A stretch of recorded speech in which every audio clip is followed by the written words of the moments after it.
Hey, everybody. Thanks so much for listening to this episode of the Small Lake City podcast. Today's episode is brought to you by Fit2Recover.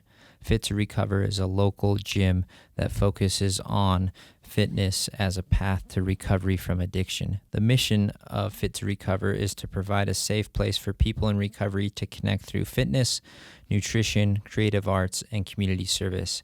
You can check out their website at fit2recover.org. That's FIT, recover.org, where you'll find more information about their programming.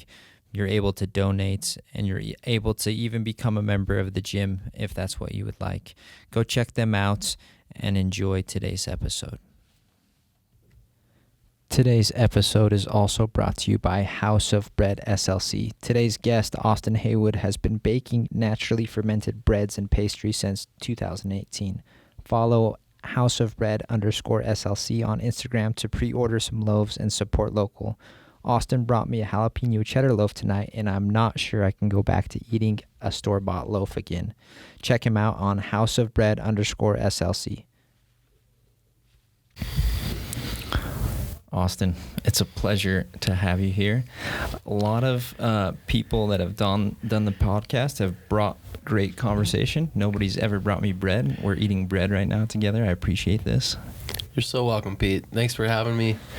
This is a hot and fresh out of the oven jalapeno cheddar loaf.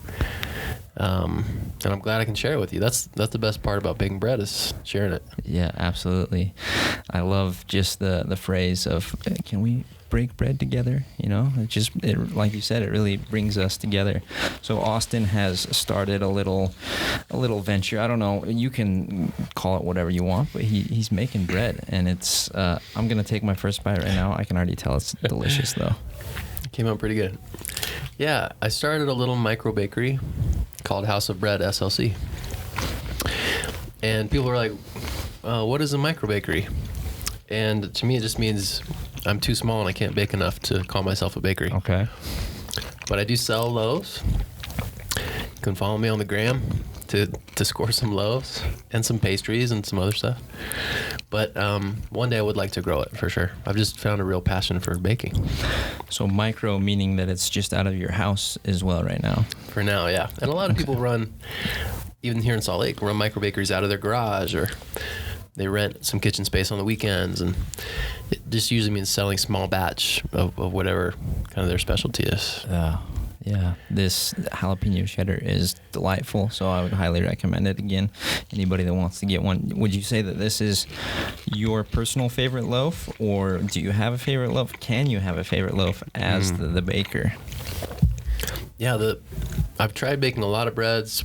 I kind of landed on sourdough, which is its whole own thing. Naturally fermented, a lot of health benefits.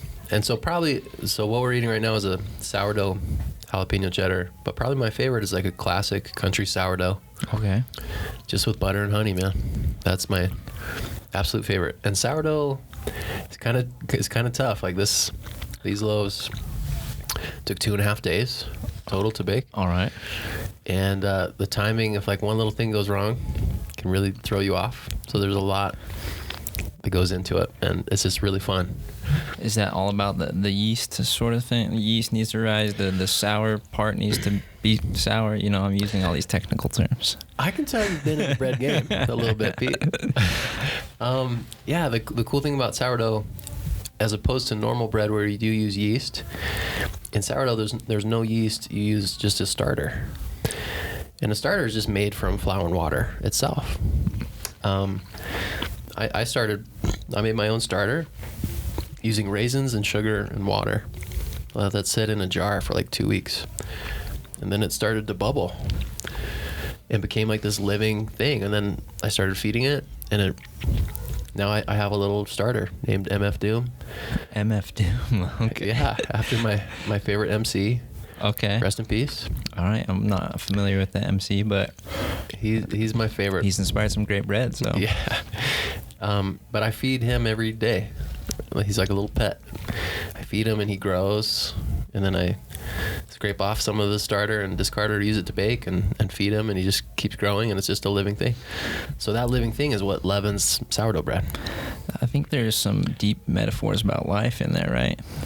Definitely. Yeah, I mean, I guess that's in the Bible and other religious books. You do hear a lot about bread being life and all of that. So it's interesting though to hear about that. I didn't realize. I mean, you hear about starters and yeast and all these other things, but you don't realize all that goes into it. So I appreciate it even more now. I do too. I'm so interested in that. And when I started baking bread, I was like, I want to name, I want to have a name for this project I'm doing. And then I heard someone was talking about the city of Bethlehem. Okay. And that the translation for Bethlehem is house of bread.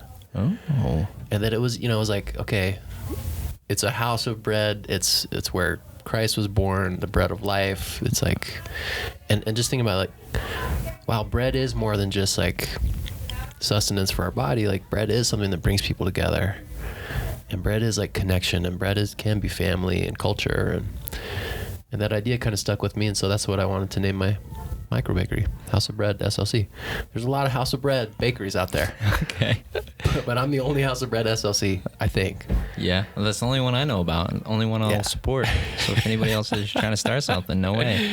You're wearing a great hat as well, so you start a little bit of merch. I mean, the baker's got to wear a hat sometimes, right? So yeah, Aubrey, my wife, made fun of me a little bit for good reason, because I may have jumped the gun before I ever sold a loaf of bread.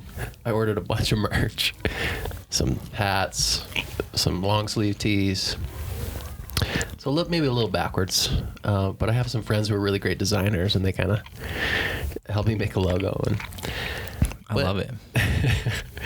Me too, man. But yeah, like I said, my favorite part is sharing, and I've had the chance to connect with some pretty cool people, both in the baking community, like through Instagram.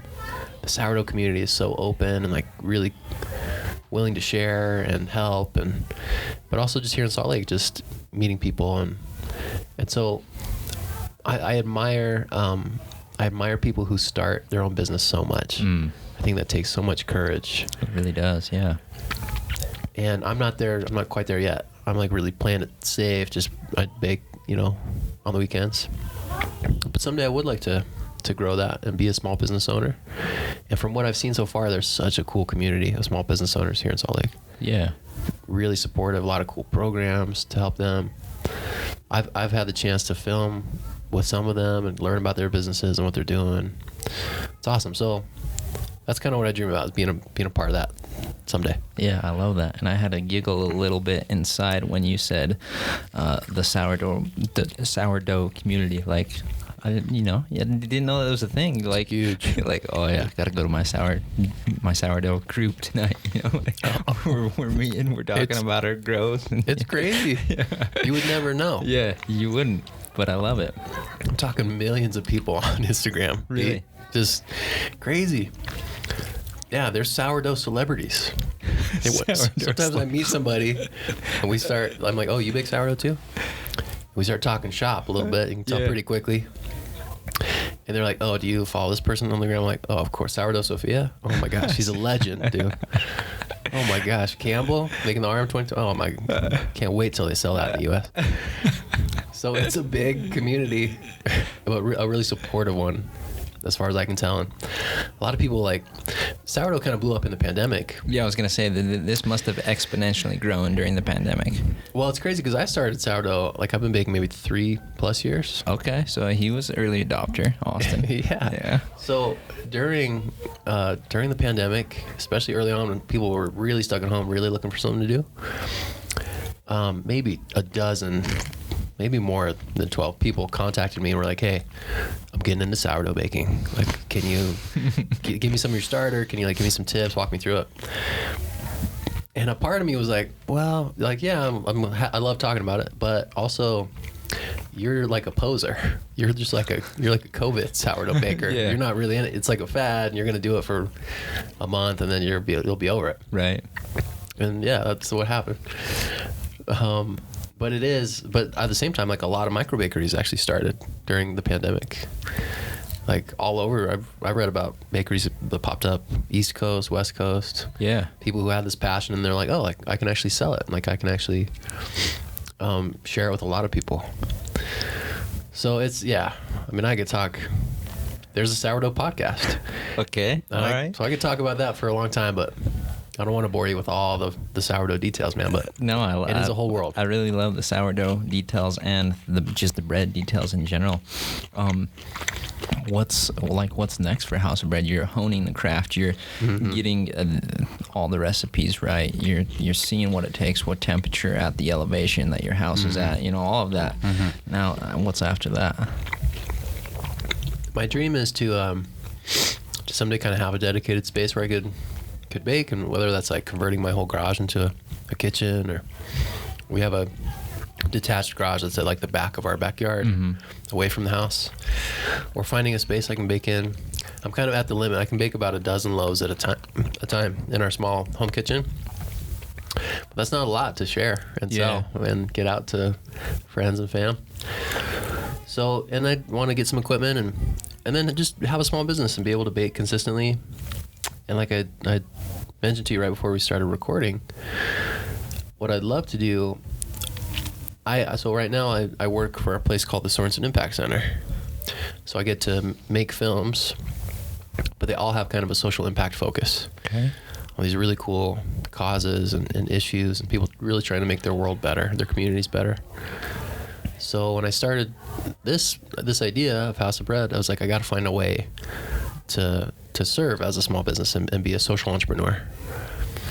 And the thing that has felt right to me is to find a way to serve the refugee community here in Salt Lake. And so I reached out, and some people have connected me a little bit with great groups here, but I don't know what that'll look like yet. So I'd love to connect and talk more. And I know you have so much experience working with refugees. Sure.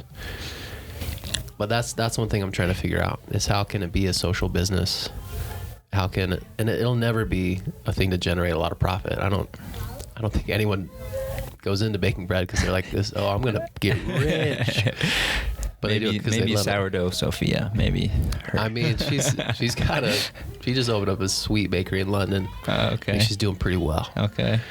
But generally, yeah, it's not, and that's, I would never like generate a lot of money from anything that we make, but I would love if we could raise money and raise awareness and kind of be a storytelling platform too, and connect with the refugee community. That's my dream. I love that, and I really appreciate business owners that are always looking to give back to the community, whatever that looks like. And of course, I have a special place in my heart for the refugee work and refugees in our community. So be happy to continue that conversation as you get to a place where we're ready to figure out how we can incorporate refugee work. And I think something, this just popped into my head as we were talking about it, something that could be super cool is that, along your path, you can invite refugees from different parts of the world into your kitchen for a day and have them teach you a little bit about what baking bread from where they come from is all about.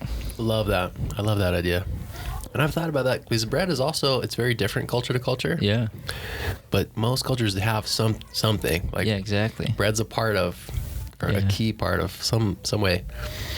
And whenever we travel now, I love to try and seek out some great local bakeries. Yeah. But yeah, that's part of, I don't want to just bake bread. Like, I want to explore some of those themes too, and through social media kind of share stories like, what does bread mean to this culture? What is this thing that this family bakes, and what does it mean to them, and how does it connect people? There's a lot of symbolism, Pete. For sure. It's a lot more than just the flour and water. Yeah, which I appreciate, and I think there's a lot of people that are craving that depth in all things in life. If it's just bread, there's a little bit more depth and meaning to our bread and how it brings us together, and let's talk about it, let's explore it. So I love that you're doing that. For our listeners, if it just got loud and you got a little bit of feedback, we're recording in the library, and there's a Girl Scout group that just finished up. They were pretty excited, so shout out to the Girl Scouts. Sorry if getting a little feedback there. So you mentioned as a part of, House of Bread, eventually wanting to tell stories with House of Bread, but you're currently working on projects, or one main project telling bigger stories in the community about what's going on. What's this latest project you've been working on? Yeah, man. So as I mentioned, I work at a place called the Sorensen Impact Center, and it is technically a part of the David Eccles, or the, why am I spacing the name? It's part of the School of Business at the University of Utah. Okay. And at the center, I've had this chance to kind of build this internal film team, work with students, and get to tell these really cool stories. And typically, like in the past, working in film, being in the commercial world or the marketing world, you get to film cool stuff, but sometimes you're like, oh, I'm not really stoked on this product, or this thing I'm filming seems a little silly, or you're not excited about everything you get to, all the client work you get to do. Yeah. But the difference working at the center has been usually the projects all focus on like a really cool cause. People trying to change affordable housing, people trying to transform higher education, small business owners trying to lift up their community, people trying to, we filmed in North Carolina with a school, people just trying to change kind of the structures around K through 12 education and just like really mix it up and do something different. So getting to film all these stories has been awesome. And then just before COVID, so early March 2020, my team was approached to do this project. We were approached by a group called Fit2Recover, and they're an addiction recovery community here in Salt Lake. And just a couple years before that, my wife had lost her older brother to alcohol addiction. And right away, I knew I wanted to work with this group. And they had a pretty big vision for a project. We started, and then COVID happened. Their gym closed down. Their community really had to pivot during COVID. The documentary was kind of put on hold, and then things changed. So we ended up filming a lot more than we thought. We filmed kind of over a year and a half, hundreds of hours of footage, over 16 interviews. And the end product was this 40-minute documentary that we just finished and just premiered about addiction recovery and this community and this group that has really built something really, really cool and really unique here in Salt Lake, and how they're trying to grow that model and take it other places. That's awesome. And I assume it's drug and alcohol addiction and that recovery. Awesome. And so I'm curious about a lot of this, and maybe we can start with kind of like the production part of, like, you get pitched this at the Sorensen Center and you get to decide if it happens or not, or how does that work? Yeah, they were looking for someone to make a documentary for them, and they came to us and said, here's what we're trying to make, can you give us a bid? We put together a bid, said this is what we can make, this is roughly how much it would cost. And they came back and they said, hey, we'll be honest, like, we've gotten bids that are cheaper than this one, which we don't charge a lot. Yeah. Because we're technically a nonprofit and part of the University of Utah. So our bid was by no means high, but they just had other filmmakers who were maybe like really young or really like, hey, we'll do it for almost nothing. And the founder, his name is Ian Acker, a recovering addict himself, an amazing dude. And I just told him, I was like, you can pay less. You can definitely do that. Maybe, like, if that's what you need to do, we understand. But we have so much passion for the work that we do. And we're also really invested in this topic and in telling this story like the best way we possibly can. And I promise you that if we work on this together, like, you're going to love what we make. Like, I just promise you, you won't be disappointed with the end product.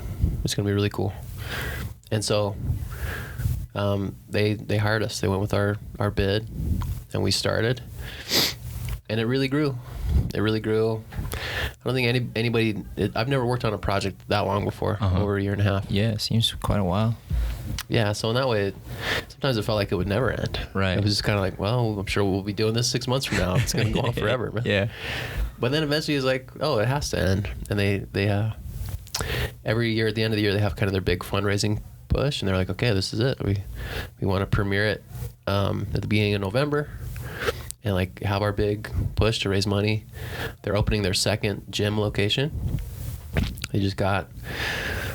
The property got the gym in Utah County. Okay, sweet. And so they're trying to raise funds to start classes and build out the gym down there. And so, yeah, man, it was cool. We had a premiere at Larry H. Miller Megaplex Theater. They rented out a theater, and we had the premiere, had a little Q&A after. And then just last Friday, we had like a second premiere for the community, and that was at their gym, which is just west of the freeway. Really cool spot, man. I just can't say enough about their whole thing is just, if we can build a place where people feel, like they can be themselves, they can be vulnerable, they can be safe emotionally, and they're together and they're supported, like we can get through addiction. And so there's just so much good energy and kindness and love in this community.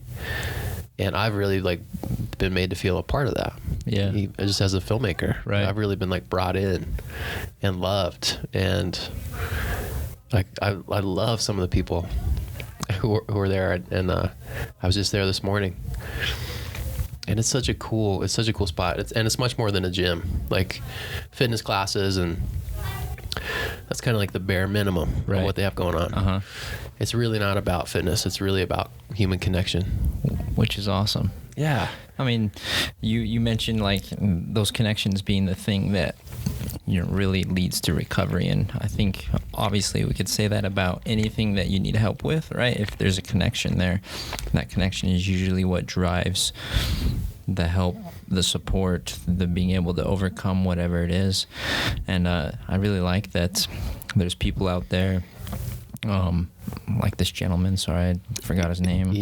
Ian, that are recognizing that and recognizing different avenues to do that, whether it's a gym, whether it's creative outlets, all these things that they're doing, all these things. He recognizes that okay, we have people who are suffering from addiction in all facets of life. Let's see if we can bring some people together based upon their interests or what they already know, going to the gym, and then build it around that, right? Yeah, that's cool. They have a saying. They like to say the opposite of addiction is connection. It's not necessarily sobriety. It's being connected. And just doing all these interviews and really seeing it and being there and feeling it myself has just changed the way that I understand addiction. And I hope that other people can learn more about that too. And I think there's a lot of misconceptions and judgment, and a lot of stigmas that are out there around addiction. Like when I grew up, 2 kids in my senior class in high school OD'd and passed away. I wasn't close with them, so I didn't know them, but it still kind of shook our whole class. It was pretty wild that they were 17, 18 and died. But I think I always had this misconception, well, yeah, they just chose to go down that wrong path, made some bad choices that led them to that place, and they couldn't stop, and that's terrible. But now I understand a little more. So much of addiction and kind of starting down that path is people have trauma, or they're in a lot of pain, they're really suffering, and they're just looking for some relief from that suffering.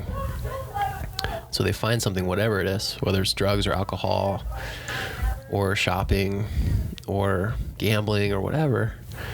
And then that gives them some relief. And then eventually the thing that gives them relief becomes the thing that destroys their life. And they just can't stop.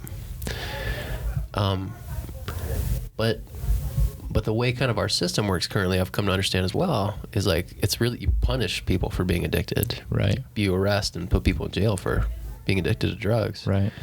Instead of asking okay, why did this person, what was going on?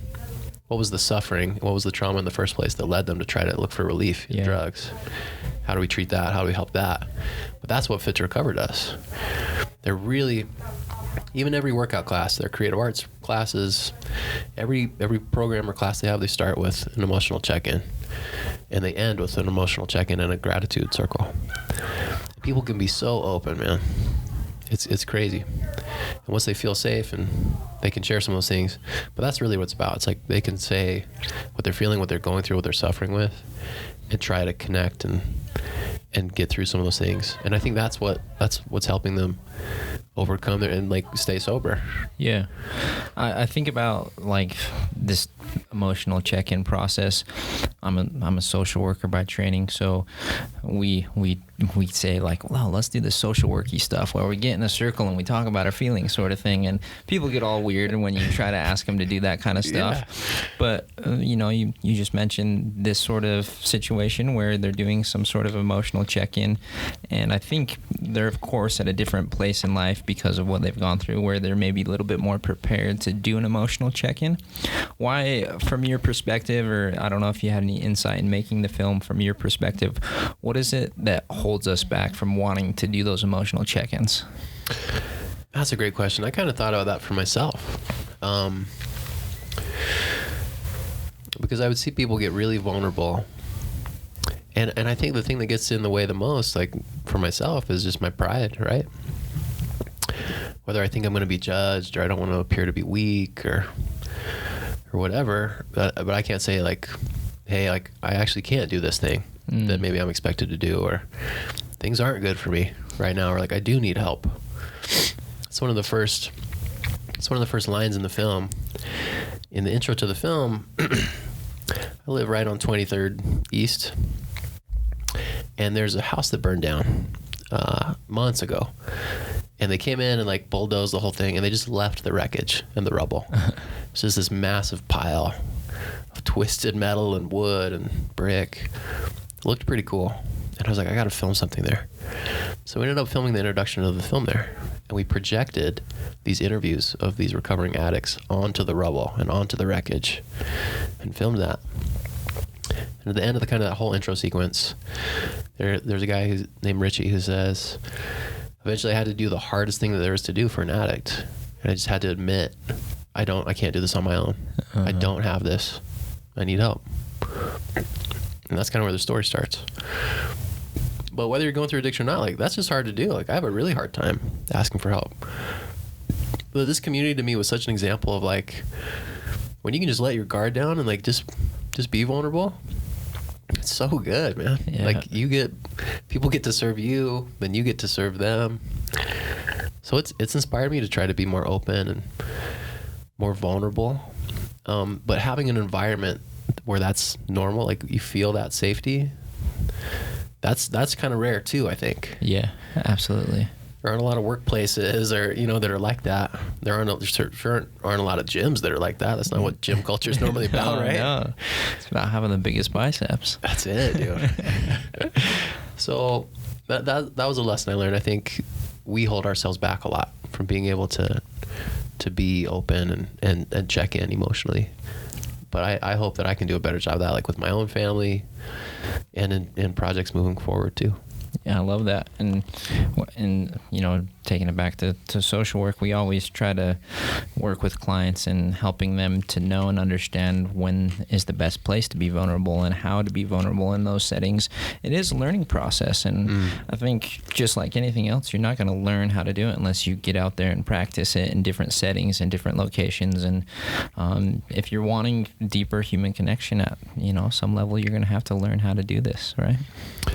Yeah, and that's, I mean, for you, Pete, with the people close to you in your life, right? Like, have you found that as you can be a little more vulnerable and go a little deeper and share a little more, have you found that just, I mean, doesn't it just like make those relationships like richer and just better? Absolutely. It makes it so much better, and you feel understood. You know that they feel more understood.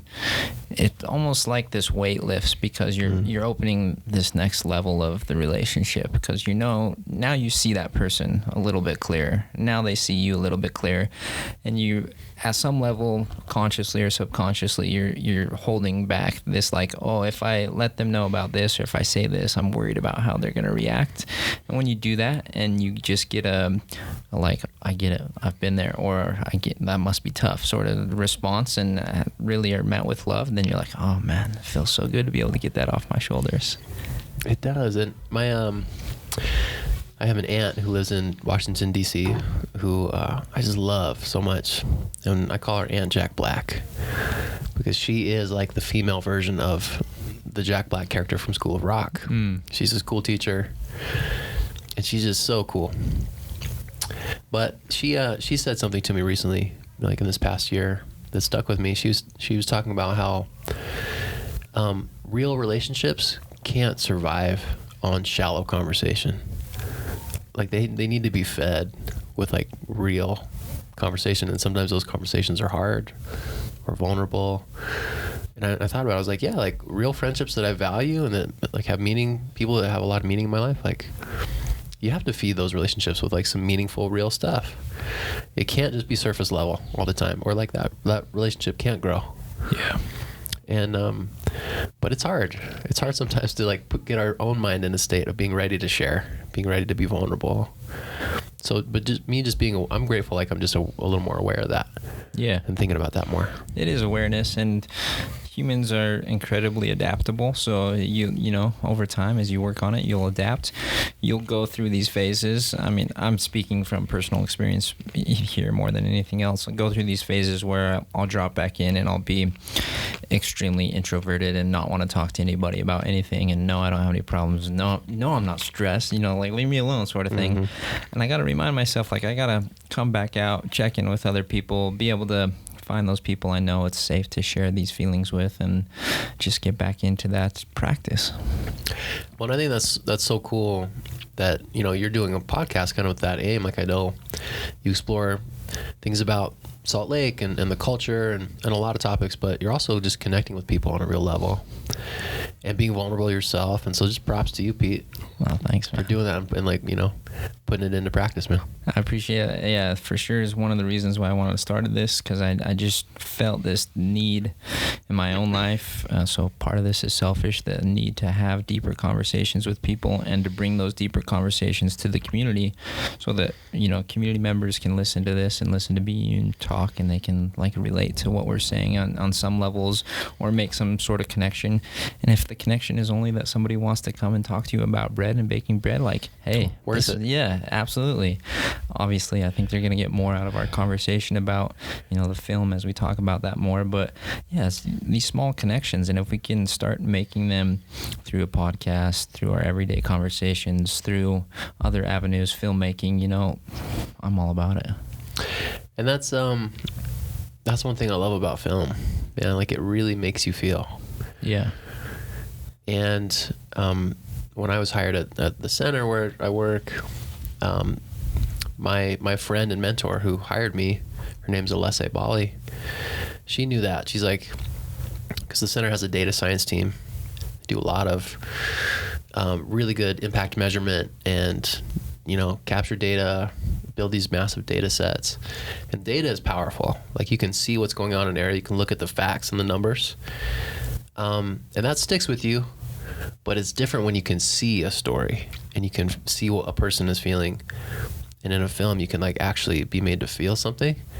That hits different. That absolutely sticks with you. And so that's why the center wanted to make their own, like start an internal film team. And that's why I was hired. And I love that about film.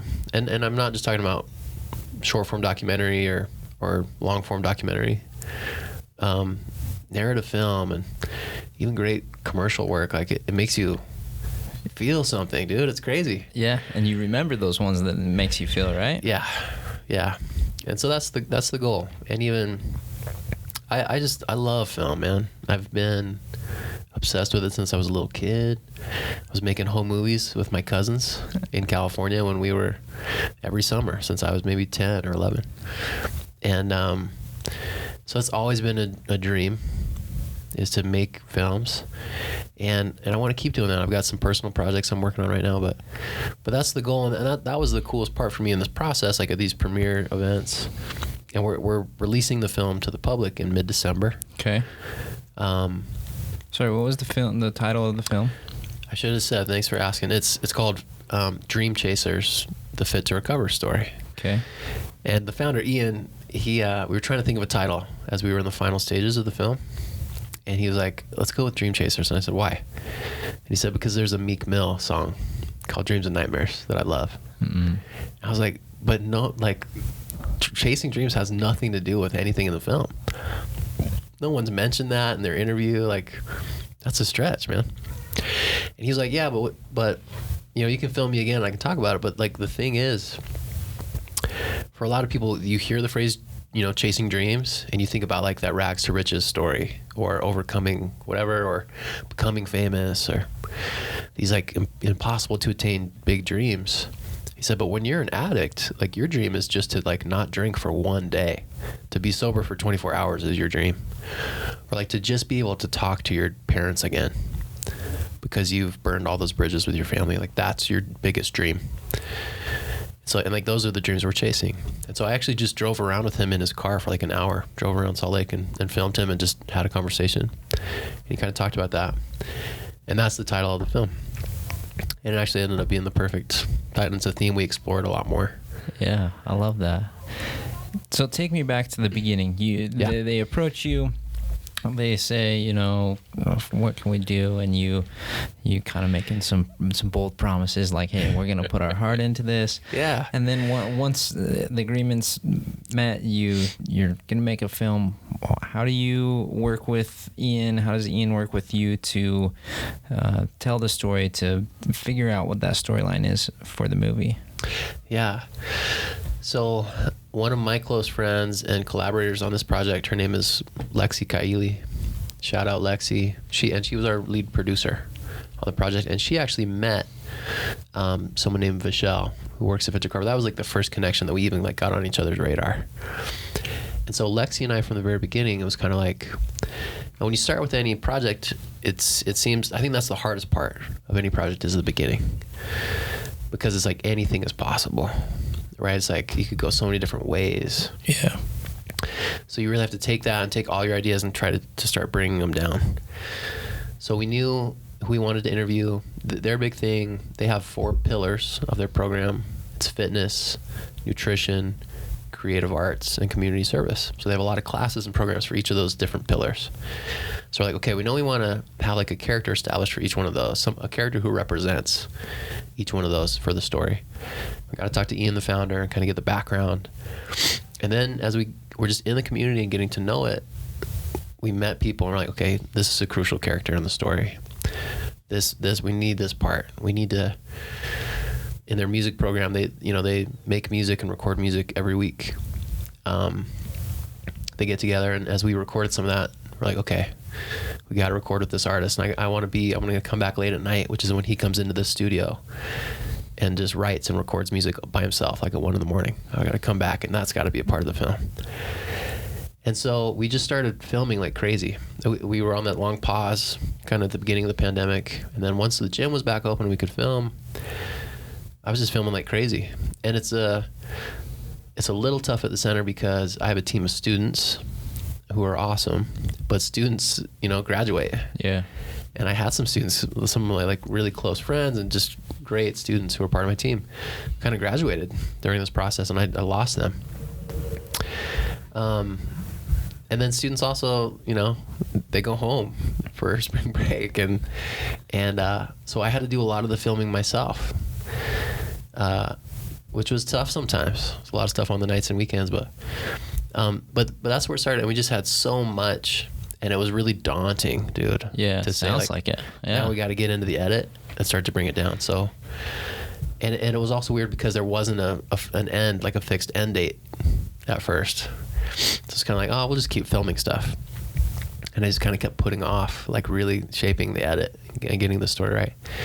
And then once we're like, okay, it's going to be towards the end of 2021. We're going to have the film finished.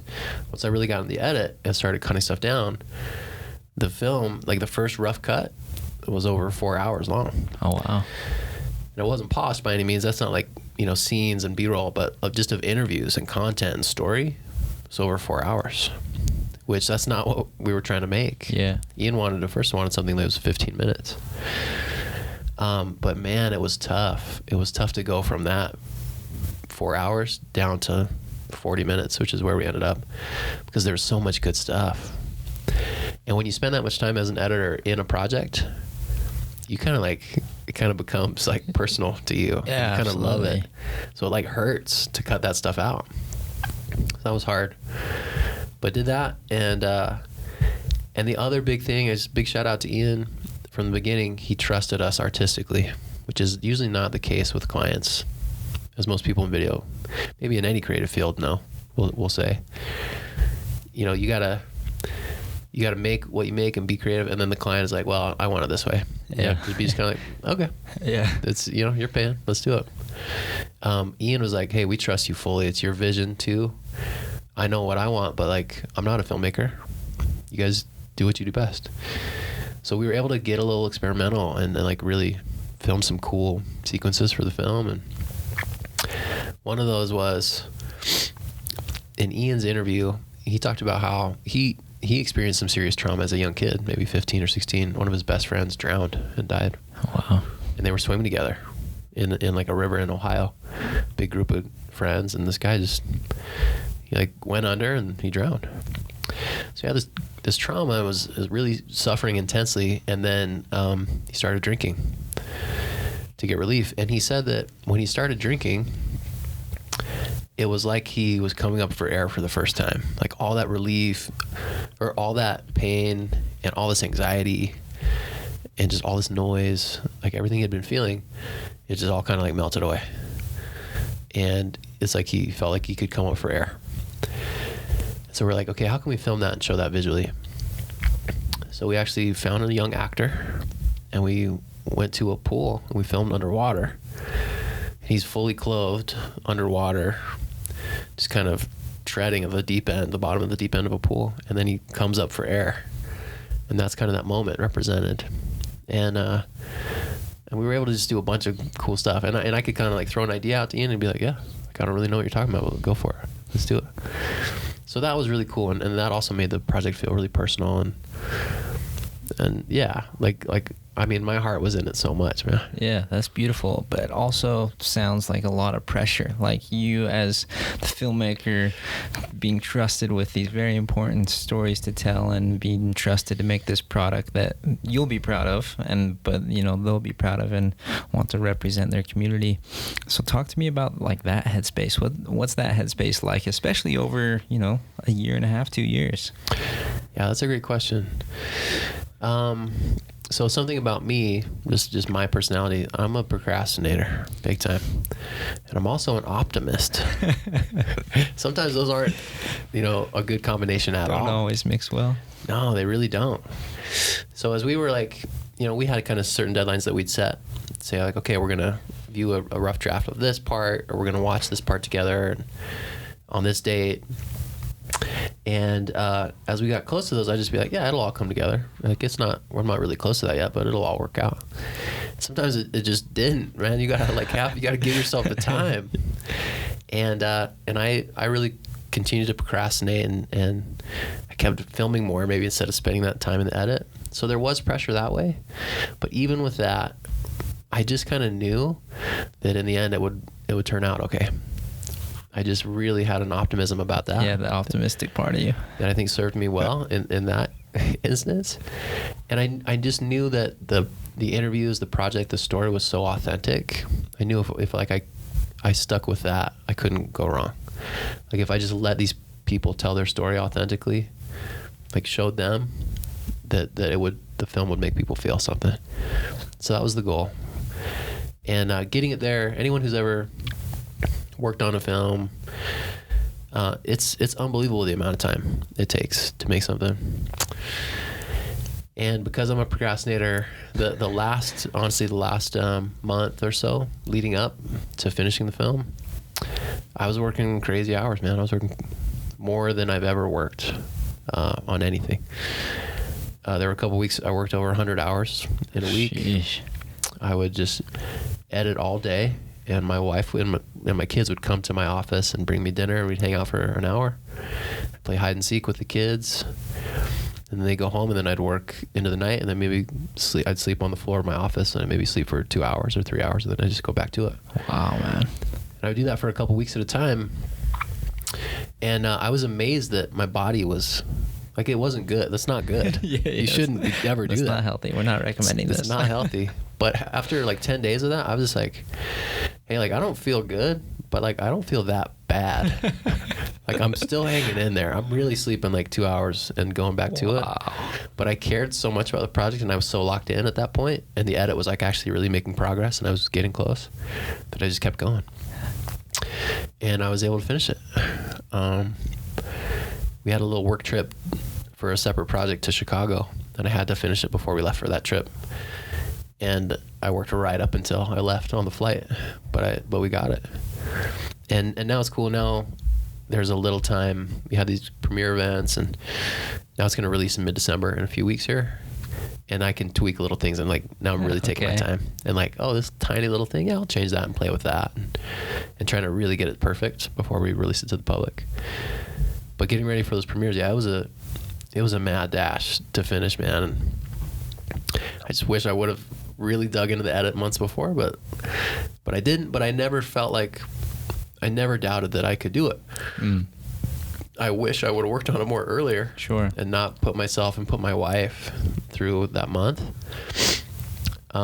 But I've kind of always been that way, Pete, to be honest, man. Well, I was going to say, probably part of this is about like knowing yourself as well and knowing how you operate, because knowing that will, maybe take some pressure off of you and maybe your wife, shout out to Aubrey, the best. Yeah, take some pressure off of her, because she's like, okay, I know this is how Austin operates, and he's locked in at this moment, and he's going to go for it. Let's saddle up, sort of thing. So, yeah, that sounds like overwhelming and exciting, and all the emotions combined into all those hours that you spent. As you're kind of going through that process and doing the film and looking for those characters of the story, like what is it for you? Like how do you go about, what's your style of storytelling? Yeah, that's a good question too. For me, so much of it is just like, I just do like a feeling test. It's just an emotional test. I love that. Yeah. So it's like, maybe I have an idea, or someone on my team has an idea, and I think about how it could maybe work in the context of the story. And then we try it, and you try it in the edit, and I'm like, does it hit? Does it connect with me emotionally as I'm watching it? And if it doesn't work, it doesn't work. So I really test it out, and I change it. And that's part of why, for me, editing is so tedious sometimes, and because you're just changing the smallest things. You're trying to figure out, like, how long does this pause need to be? So you as an audience member, like, have the time to like really sit with that emotion for a second and feel it before the music comes in on the next part. Or like, why does this transition not feel quite right? What can I change about that? I can bring in the sound design a little sooner, and then go to this shot a little quicker.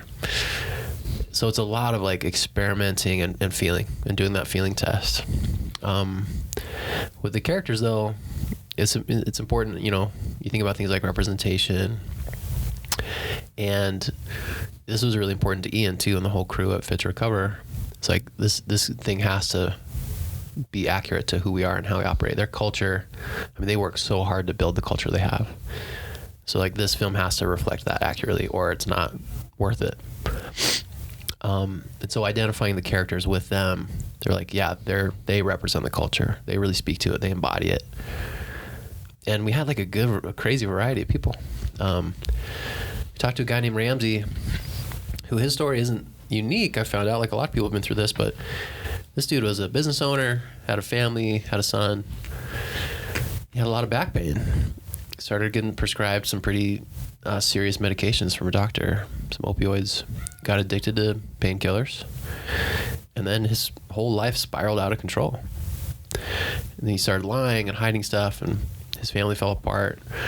He lost his home, he lost his business, and in the matter of a couple of years, like, he went from business owner, pretty normal life, to homeless heroin addict living on the streets of Salt Lake City. And like doing whatever he could to survive. You're just surviving. You're fighting to just stay alive, right? And he lived that life for a few years, just making it somehow and doing whatever he could just to get the next hit, just to stay. Because as he explained it, he was just so sick.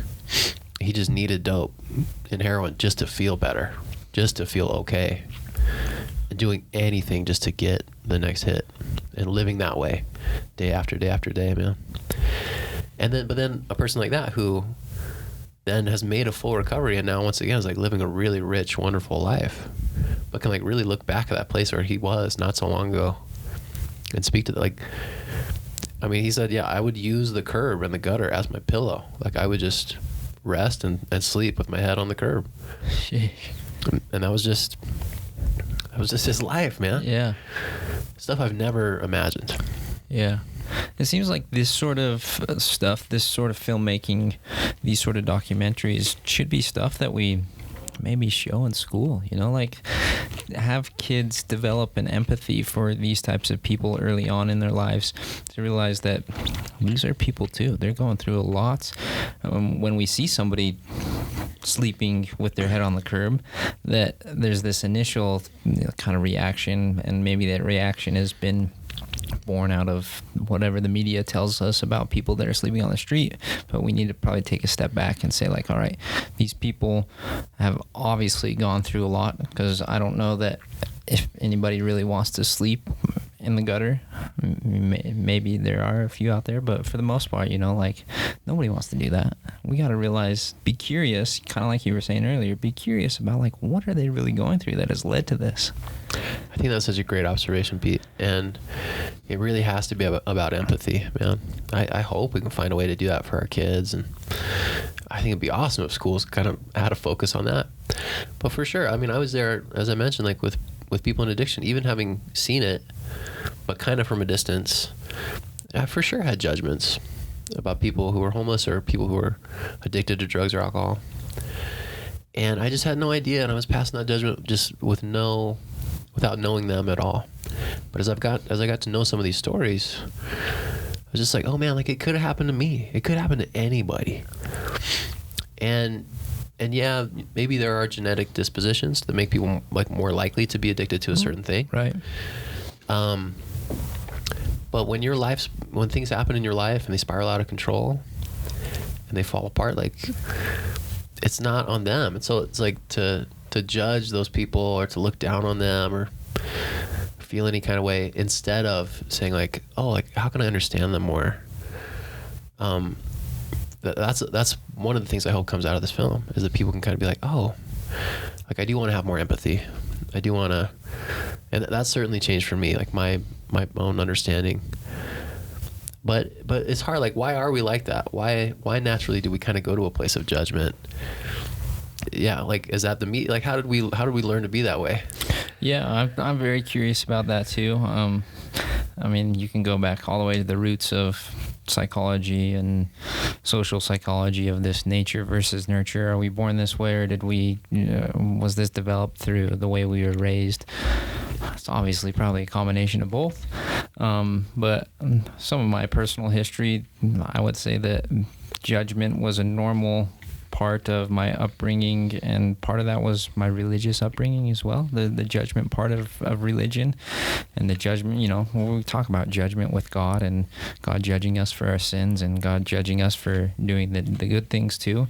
So it's kind of a routine talk about, okay, judge this, judge that, and judgment is part of human nature for sure, so being able to quell that and figure out how to manage that judgment internally, probably a life pursuit. I think you're right. And I think that's a good observation, just about it is a cultural thing. It's as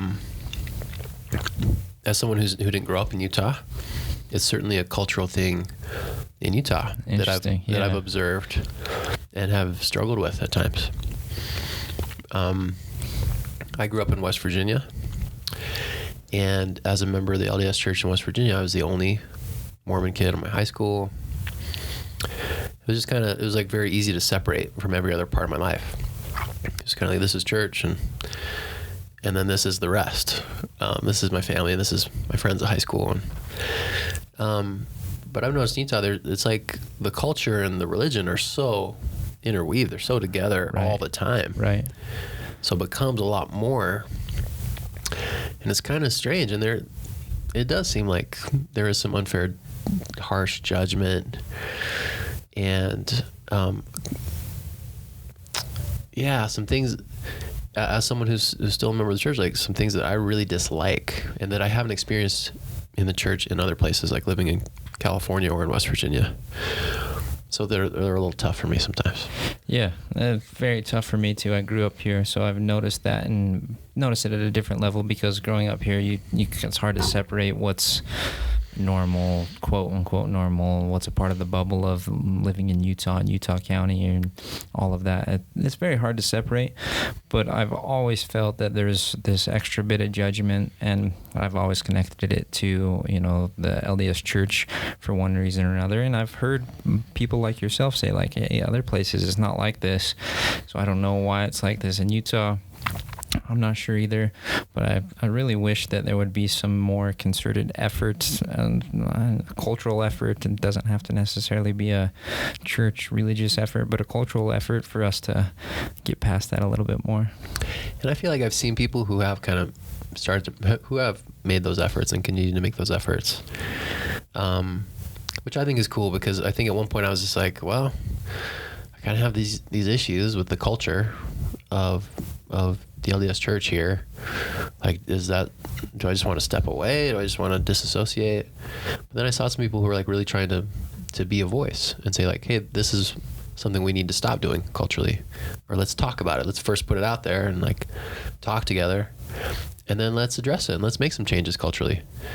Because I think there is a difference between, I mean, it's so hard to separate, of course, right? But there's kind of like what the church is, religiously and spiritually, and then there's what the church is culturally and in the day-to-day and in our communities and with other people in our interactions. And a lot of the things that I have a problem with, or just that have been tough for me living in Utah, have been on that side, like the culture and how people treat each other, how people judge each other, right? How people are fake to each other, right? Kind of the opposite of what we were talking about with Fit2Recover, being open and being vulnerable. It's like the need to put on a mask and put on a front. And those things were strange to me, but seeing some people who kind of were speaking out against those things and saying like, hey, let's make a change, that made me feel like, okay, like I can talk about that openly too and try to like be a part of a change that's positive. And even like I've had the chance to work with a lot of young men. That's something I try to talk to them about. Like, hey, you're growing up in this one little community, this really tiny little bubble, like this little ward, this little street here in Salt Lake. And there's a lot of other perspectives and views in this world. And you can't grow up just thinking like you're right and they're all wrong, which is kind of how a lot of them are taught, right? Yeah, absolutely. It's how I was taught. Yeah, and I get it. I grew up like I couldn't think like that because I'm like the one kid. I couldn't you just were think, the minority. Yeah. And so I try to really like help and just talk openly about that. Like there's so much value, even if you really believe this one thing and you really think that's true, there's so much value and there's so much you can learn from people who think way differently than you. So you got to be open. You got to seek that out and like be open to it and see value in it and not have an attitude like poor them. They don't have what I have. They're wrong. They're not going to be happy. They're not. They can't. How could they possibly be happy? Right. They don't have what I have. So that kind of attitude really bothers me. I worry about raising kids here, man. To be honest. Yeah.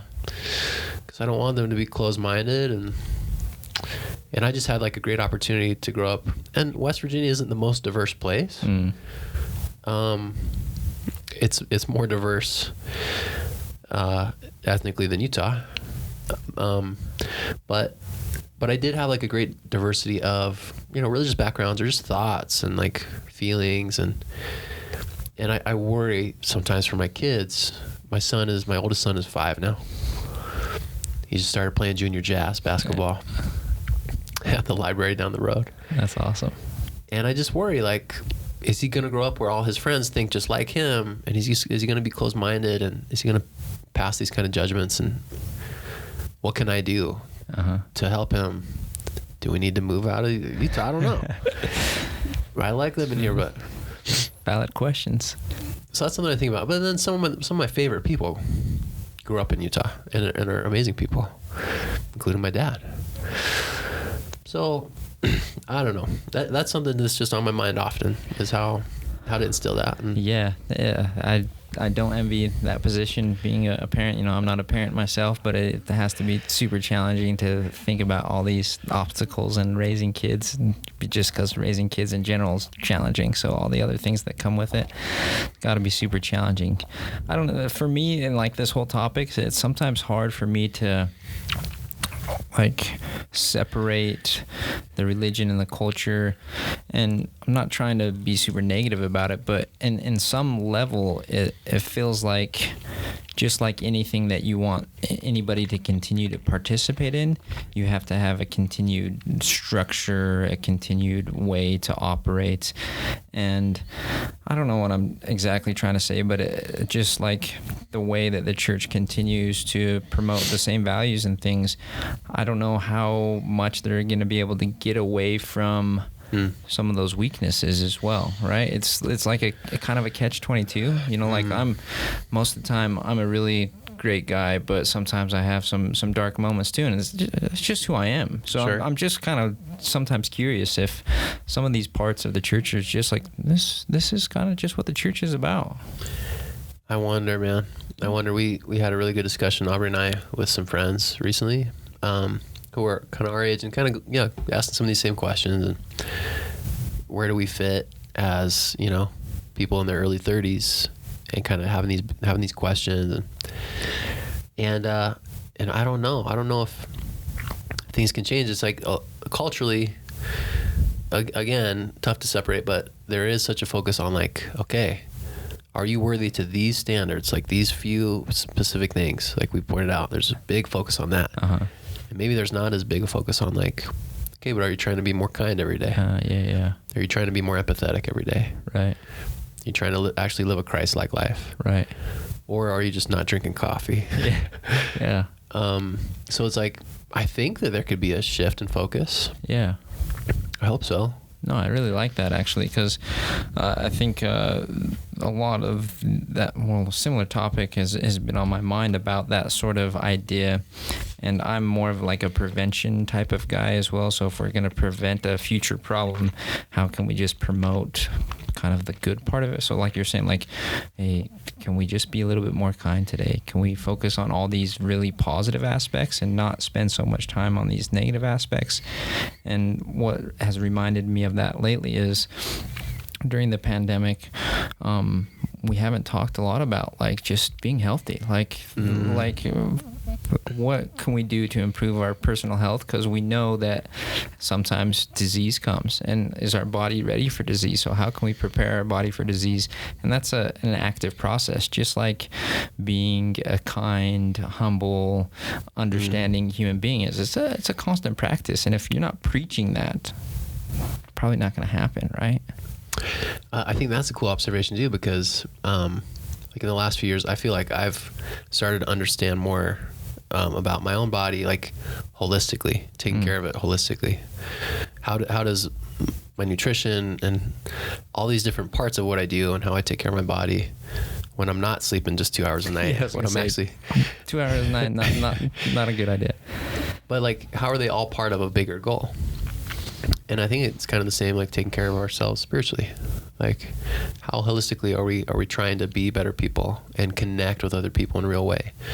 And maybe when there are things in the culture of the church that don't help with those things, maybe we're just focused on the wrong thing.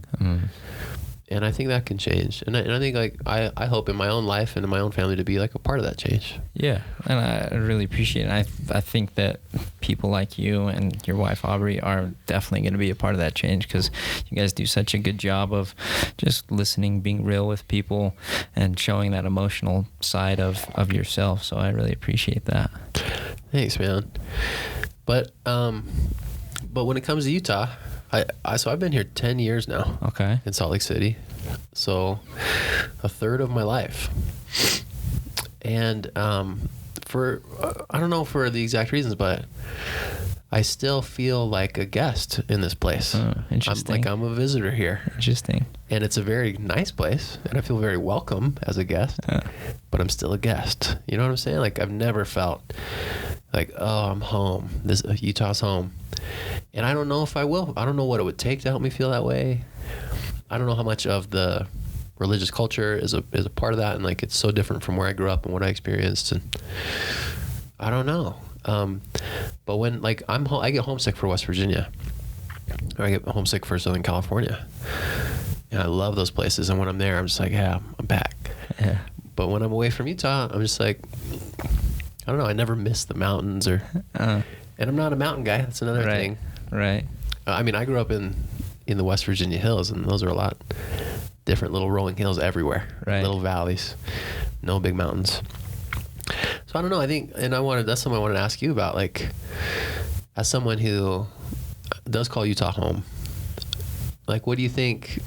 What might it take for someone like me, like, to actually feel more connected to the place, and maybe how can I give it more of a chance to really feel like home to me? That's a great question, because I mean, my first reaction was probably concern that you're not feeling more at home after 10 years of being here. Because me working with newcomers, you know, people that are coming to Salt Lake from vastly different parts of the world, they're probably feeling similar, like not feeling totally connected to home. I'm not sure what that would take. Part of it might be just like you said, like just knowing what you like and understanding that, you know, these other places fit me a little bit better, and how do I reconcile with, like, okay, do I stay here, do I live here, and still reconcile this feeling with knowing that there might be better fits other places. I think perhaps these projects that you're working on within the community will help a little bit too. You'll probably feel more connected as you make these human connections, I'm sure. You're right. That's the biggest part for sure. To be full disclosure, another reason I'm sure I haven't felt like at home is because I'm a lifelong Lakers fan. We hate the Lakers. And I get so much hate from Jazz Nation. And I don't mind the hate. I kind of love the hate from Jazz fans, but yeah, I'll never be like a Jazz fan. And so that would probably make it easier to feel a little bit like, yeah, here I'm at home. I'm with my people. Yeah. I'm taking my son to a Jazz game tomorrow night. Oh, nice. His first game. Yeah, it will be fun. I'm excited. And I love the NBA, but before we moved to West Virginia, we moved there when I was maybe 3rd or 4th grade. Before that, we lived in my grandmother's house in Southern California. And that's where I'd go back to and spend my summers. And she was a huge Lakers fan. And so I have memories of sitting on the couch. And these were Kobe Shaq days. Watching games. Glory days. Watching games with Grandma. And I have a clear memory of when Shaq left LA to go to Miami. And my sweet Grandma Pine, was at her little kitchen table. And she was crying real tears, man. She loved Shaq. Shaq was her guy. And I just remember that, like, Grandma, what's wrong? She's like, Shaq is gone. He's never going to be a Laker again. She was devastated.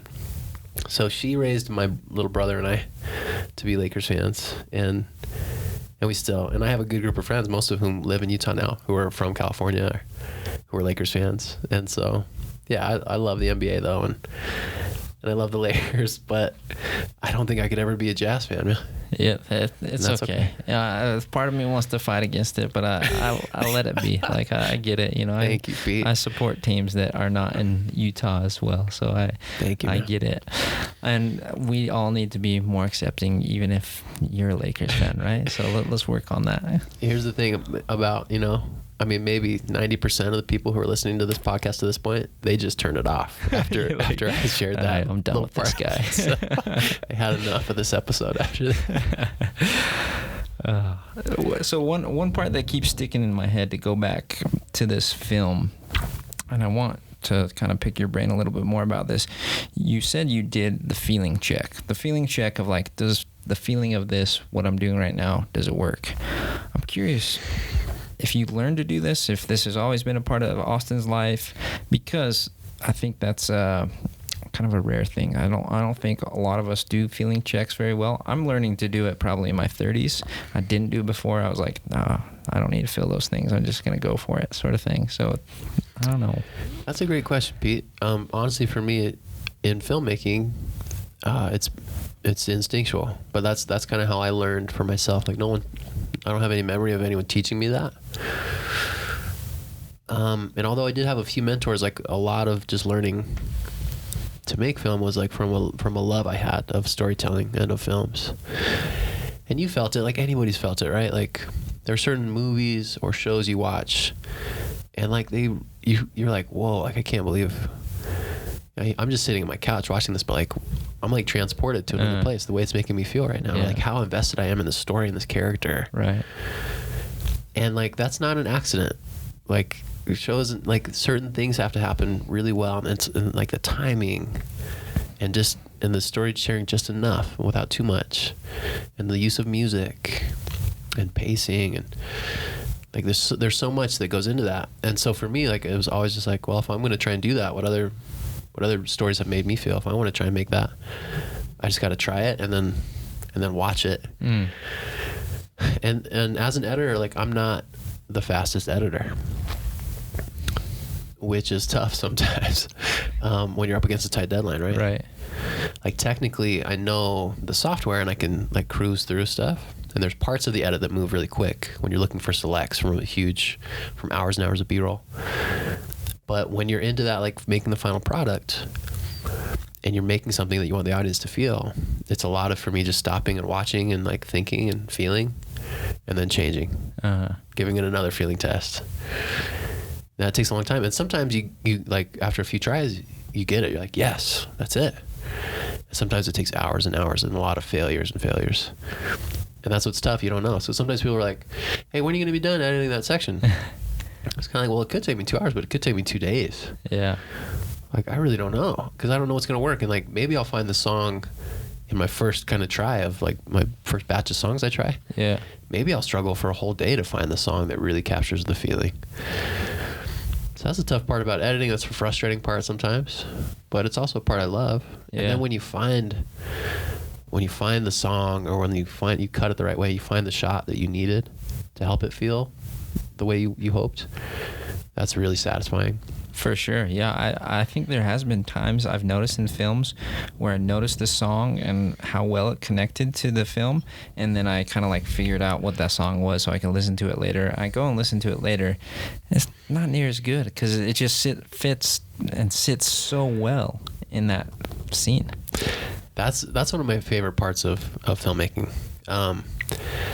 And honestly, kind of like a subgenre of filmmaking is making music videos. Okay. Which another thing I've dreamed about since I was a kid.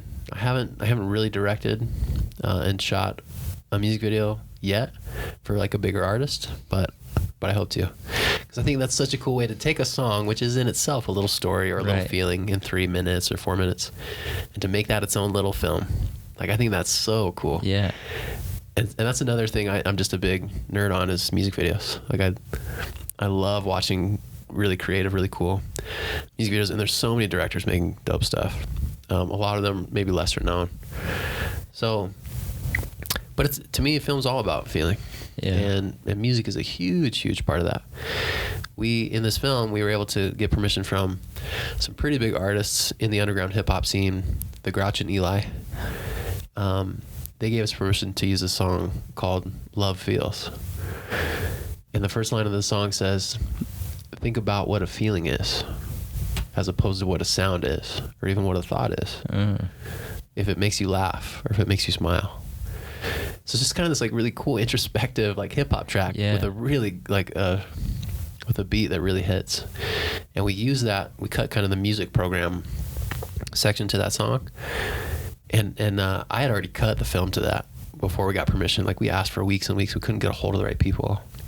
And I was just like, please don't make me recut this scene to a different song. Like, I don't think I could find something that works as well as this does. And finally we heard back from the artist himself, Eli. And he was like, yeah, I love the project. You guys can license the song. You have our permission. Wow, that's awesome. Yeah. But that's using music. I think that's one of the secrets of like making people feel, using music in combination with your visual, with your film. And it sounds like with all these other parts, you have to like be able to turn it on and off, that feeling part as well, because then you got to go strict technical. You're working with computers and shots and video and editing. That doesn't sound like maybe a normal path for a filmmaker to have to do all these sort of things, and you had to do a ton of legwork on this one yourself. Yeah. To me, filmmaking is like one of the most collaborative art forms that there is. Not meant to be done alone at all. And I did have a great team. My producer, Lexi, some amazing students, Brent, Caleb, Macy, Katie, like some Ryland, some great help. But there were times where I just felt pretty alone in it, which was hard. And you're right, almost never on a film, especially something this long, would one person be the director of photography, doing all the filming, be the editor, be the director, be the sound designer, be the colorist. That would just never happen. And that's just kind of how it was on this project. Which was cool in a way because like I really had full creative control, but it's just not a viable thing. Like you don't have that many hours to fill all those roles. So now that this is done and it's going to be released soon, like I'm so excited about it, but I learned some lessons. Like I'm not going to try and do that again. I couldn't. Yeah, that sounds like a lot. Yeah, it was too much. And it's like, I don't think you get the best end product when you do that. Like when you bring people in who are the best at what they do and that one thing, let them really bring themselves into a project, like the end product will always be better. And that's what I'm excited about with future projects for sure. Like to bring what I can bring and let other people really bring their best part too. Yeah, for sure. Sounds like sensitive, like there's a lot of sensitive topics being broached and, people telling their story and you having to be sensitive to that. So how does that look in the actual filming process? Are you trying to be in the background so nobody actually notices you so that they're a little bit more vulnerable? Or are you looking for people that are just okay with that camera being in their face and still being able to tell their story? Yeah, great question, man. I'm not an expert filmmaker by any means. I'm still learning so much all the time, and this is one of the bigger projects I've been able to work on. But I think something that helps me be successful as a documentary filmmaker at working on any film project is I really genuinely enjoy connecting with people and getting to know them and helping them get to know me. So when we filmed over 16 interviews. Those were usually about an hour plus each. And in those conversations, it was like, I'm not just coming at you with a list of questions, just the way you're doing this podcast. Like I'm here to get to know you. And I'm here to make, in this little hour we have together, I'm here to establish an environment where like we can really share and be honest with each other. And I'm not just asking questions and listening or trying to get you to say one thing for the camera. Like I'm sharing parts of my story too. And I'm asking real questions because I really want to know. And to me, that's with any film work, like when it can be authentic that way and real in that way, like the end product will always be better. And I think like I have more just a natural disposition to like connect with people and really love talking to people. Definitely an extrovert, and that helps a lot. But for filming people in other settings, in B-roll, it's always just like if I'm filming a group, I just say, hey, I just want to check in with everybody. I'm here filming. If you don't want me to film you, like, totally understand. Just give me a little hand raise right now. I won't get you on camera the whole time. And I'm not going to bother you. I'm going to be just in the background here with you. I might have a question for you or ask you to do something again that I just saw. And I'm just here with you. Like, thanks for letting me be here. And it was cool with Fit2Recover, a benefit for sure of filming for a year and a half. I got to know so many cool people in that community. And they really knew me too. And so it's like, of course they could they could be themselves when I was filming them. They didn't have to feel nervous and it wasn't like I was the weird guy putting a camera in their face. But filming those interviews, I've seen many, many directors have been on a lot of different projects. Everyone has kind of their own style of doing that. But the best ones to me that I've seen and what I try to emulate too is you're putting someone in a state of ease, like where they can be comfortable, they can be themselves, and then you're really just having a conversation, and that's what you're capturing on camera. You're not trying to get them to say a certain thing a certain way because you're like, oh, that would fit nicely. Maybe that would be easier. That would certainly be easier in an edit sometimes. But just trying to help people be genuine. And then when you capture a moment like that and you put it in the film, like you can tell. You tell like, oh man, like that was real, or like they were on the verge of tears, or that was painful for them to say that, but they shared it. But some people are nervous on camera. Absolutely, and yeah. I get that. The lead fitness trainer, her name's Vicky. She was not stoked to be on camera. She like didn't want to schedule. She kept putting it off. And finally, she was like, "Okay, I guess we'll do this." Oh damn! Like I don't want to do it. And we scheduled, and then but after a few minutes, right? It's like we could kind of settle in together and we could joke together. And then she was great. She was great on camera, dude. But helping her kind of get to that place, I think that's one of the skills I bring. Something that comes pretty naturally for me. But I get it. I get being nervous, and I'm not really in front of the camera, so I don't know. Maybe I'd be really nervous in front of the camera. Yeah. So I get it, but that's kind of my priority going into those situations. Is like, I just want to help you feel like we're just together having a conversation and we're hanging out. I think that is a skill that you definitely have, this skill of being authentic, and that allowing other people to be authentic as well. Sometimes when we think of skill, we think of it being developed. Has this been a part of your personality, or how have you developed this authenticity when you interact with other people? That's a good question, man. I think, when you talk about nature versus nurture, it's definitely both. But my parents, it's so interesting to me because my parents are very different from each other. Like my dad is a member of the church, my mom is not. My dad is like very soft-spoken, very thoughtful, very kind of like, let me think about that for a second. And like, okay, let me answer. The most kind man I've ever known. My mom also very kind, but really pretty brash. Very like outgoing, kind of like in your face. The party planner.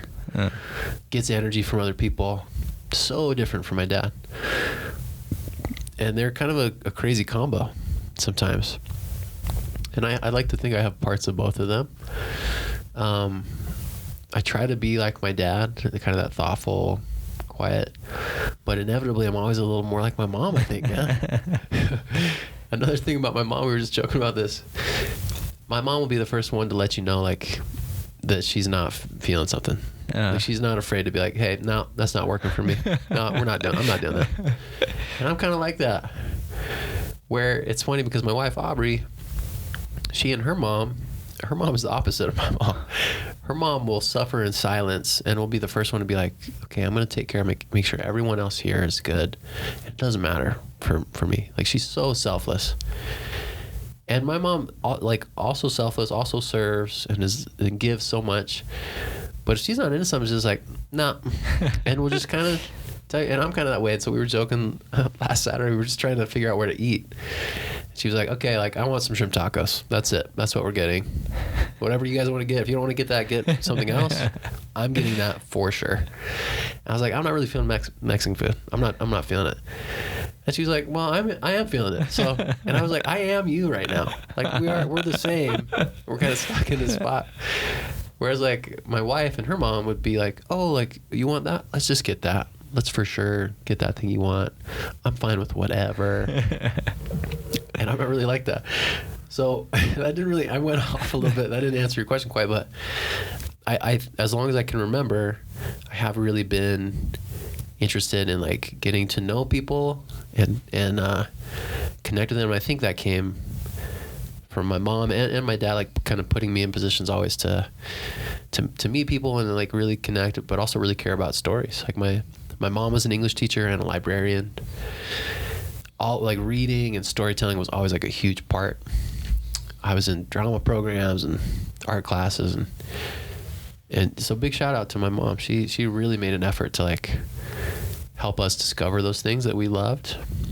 And she helped me really discover that storytelling was something I loved, and connecting with people and telling stories was something I loved. Yeah, I love that. And going back, we've said this several times, but those connections are a huge part of life. And so I'm glad that you're finding ways to make those connections via stories, via film, via bread, via all of it. I love it. It's interesting how we do get these different parts of our parents. I would say that, I'm a good mix of my parents as well. And, like, my dad is similar, a little bit more reserved, a little bit more, like, taking some time for some thought. My mom a bit more brash, just But my mom is also kind of like bend over backwards for anybody and not really take care of my own feelings, sort of thing. So in a respect of like, how do we go about developing new skills or being more authentic ourselves, I would say, take a snapshot of like who you are and how you became who you are, right? Like look back to how your parents and your family influenced you, and you might recognize where some of those positive and not so positive traits come from, and work on the ones that you haven't developed yet. I love that, man. A big thing in the Fit2Recover community is like be authentic to yourself. And during the process of filming, I kind of thought about that a lot. Like, well, like how do I really get to know myself better? Like who am I really? Like I know kind of my tendencies. I know I'm a procrastinator. I know I'm an optimist. I know I'm almost always late to stuff. Sorry, everyone. It's because I think there's like, I'm going to, get there as fast as possible because I'm an optimist. So I know those things about myself, but how do I really know? How do I get to more deeply know myself and check in with myself? And how do I know I'm really being authentic? And kind of just even asking those questions and starting to explore that this past year has been cool for me. And I think a way that we get to know ourselves, or that I felt I'm getting to know maybe who I am or what some of my tendencies really are, is by having those real conversations with people I love and getting to know how they feel, and then kind of contrasting that with like, oh, like this is, I actually think a little differently than you do on this. My little brother, who I'm so close with, man, my best friend, we have a lot of those conversations. And we grew up, he's 6 years younger than me, and he's talked pretty openly about this. Like a lot of ways he was like, oh, he really looked up to me when he was younger. Wanted to kind of just do the things I did and follow the path that I went down. And then more recently, as he's come in, he's about to graduate with his master's degree. He's kind of he's taken his own path, and he's like really his own man now. And so we can have these really deep conversations full of trust and love. And like, we really think so differently about some things, and it's cool. But it makes me even think like, oh, like, okay, like I can see and appreciate where he's coming from. I don't feel that way. I don't think that way. But yeah, I mean, I'd be interested, like, for you, Pete, do you think there's ways that you've gotten to know yourself better, or things that you try to do to help you feel connected with yourself? Yeah, that's a great question. And I have noticed, later 20s, early 30s, that this has come to the forefront of my mind a little bit more. And maybe because up to that point, a lot of life is prescribed to a certain level. Like you're going to school, you're supposed to graduate high school, and then if you're LDS, go on a mission, or go to college and graduate college, and then when you're graduating college, get a job. So if you go through all those paths, there's not necessarily a lot of time to maybe think and pursue like, okay, who am I? What am I doing? I think there should be more, but it seems like almost prescribed. So when I got to those, later years of 20s and early 30s, I had to kind of come to like come to Jesus with myself, and like, okay, what am I all about? Why am I doing this? What do I want to be? What do I want my life to look like? And there was this point, and I don't know if it was like a specific point in time, where sort of an epiphany was like, I really can just decide what I want to do and just go do it. Like and on one hand, it's not that hard. On the other hand, depending on what I choose I want to do, could be challenging, and I'm going to have to put a lot of effort. But like, there's this decision of like, okay, part of it's deciding who I want to be, but there's this part of realizing that who I am, just as intrinsically as a person, what I was born with, being okay with that, accepting that, and then using that to go out and influence other areas of life that I want to enjoy. Like coming to this conclusion of like, okay, this is where I am, this is where I feel comfortable, and now go and do life. If I before I wasn't there, and I think I was kind of like this fake poser guy to some level of like, I'm just doing what everybody else is doing. I'm doing what the guys are doing, I'm just be a part of what they're doing. But then I'm like, no, I actually don't like that. I'm not going to do that, So I don't know. It's a tough one. Isn't it kind of interesting the barriers we kind of just put on ourselves? Yeah. For whatever reason, like the things we tell ourselves we can't do or that we have to do. But then when we really think about it, we're like, oh, I don't have to do that. Right. Like I don't enjoy this thing. Like I don't need to pretend like I do. When you're younger though, it seems like, I don't know, is it because we want the approval of our friend group, or we're trying to find our way or whatever? I've noticed that when I think about, even in the past few years for sure. Like I think I have to do this or I can't do this. Those are just self-imposed, kind of made up, imaginary barriers. Right. They don't really exist. They don't. We put them on ourselves. Other people probably try to put stuff on us as well, and we have to decide how we're going to handle it. I think some people have the stomach and tolerance of like facing these sort of things a little bit more head on, and like being able to have a conversation, be able to challenge other people's beliefs because they think somewhat differently. But it is it's a dance, because you do end up having to have relationship amongst all of this, and you don't want to have sour relationships. And you said even with your brother, even though you're thinking a lot differently now, you're still able to maintain a relationship. And credit to you, because there's a lot of people that might get to a point where if they see differently on certain aspects, they can no longer see a path of relationship. Did that cross your mind ever, or has it crossed your mind in other relationships? How do you go about managing that sort of stuff? I think that's so interesting. I mean, like you look at our culture right now, right? It's so divisive, politically divisive, culturally. It's kind of like, in a lot of ways, it's like, hey, if you don't think like me about whatever the issue is, politics or otherwise, then you're dumb. Like, you're an idiot. How could you possibly not think the way I think?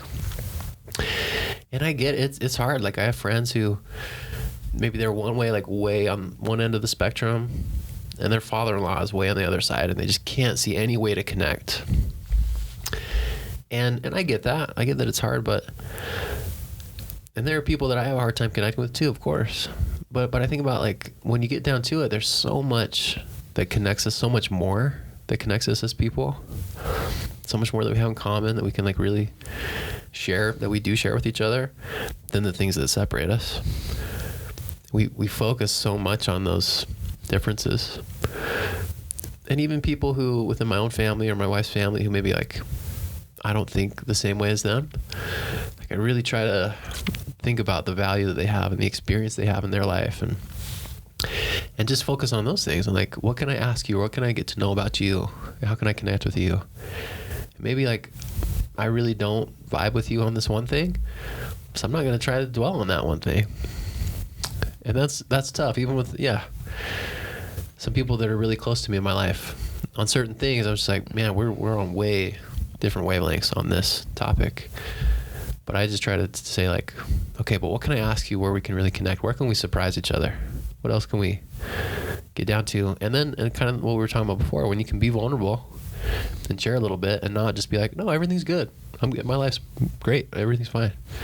When you can be a little more vulnerable and be like, I'm struggling with this thing, usually people will respond with, like, oh, like, hey, like, how can I help you? Or I care about you. Mm-hmm.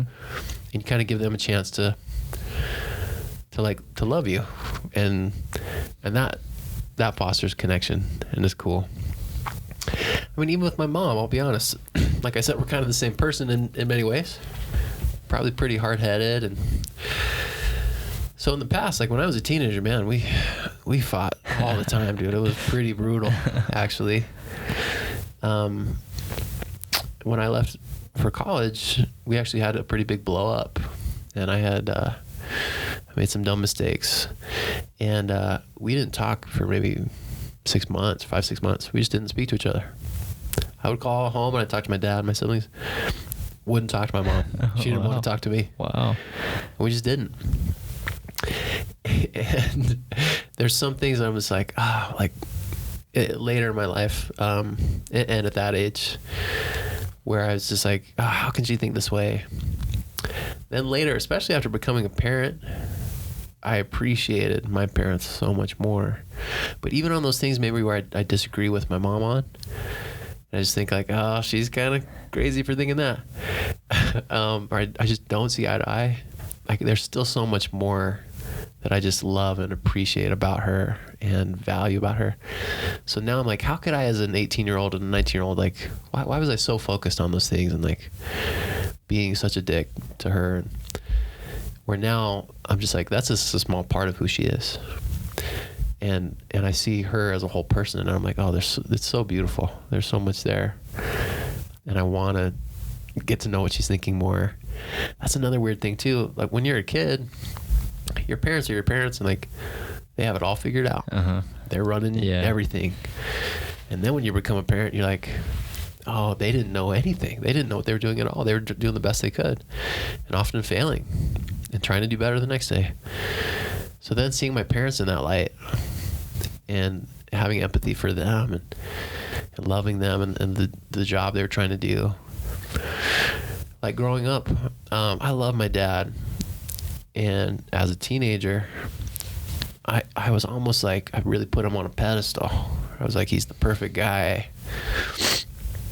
He's hardworking, and he's honest and admired, and he's built this life for our family. I want to be like him, but I put him up there, and I couldn't talk to him about stuff. I was like, I was so afraid of disappointing him. Yeah, I could never like really be real with him and be vulnerable with him.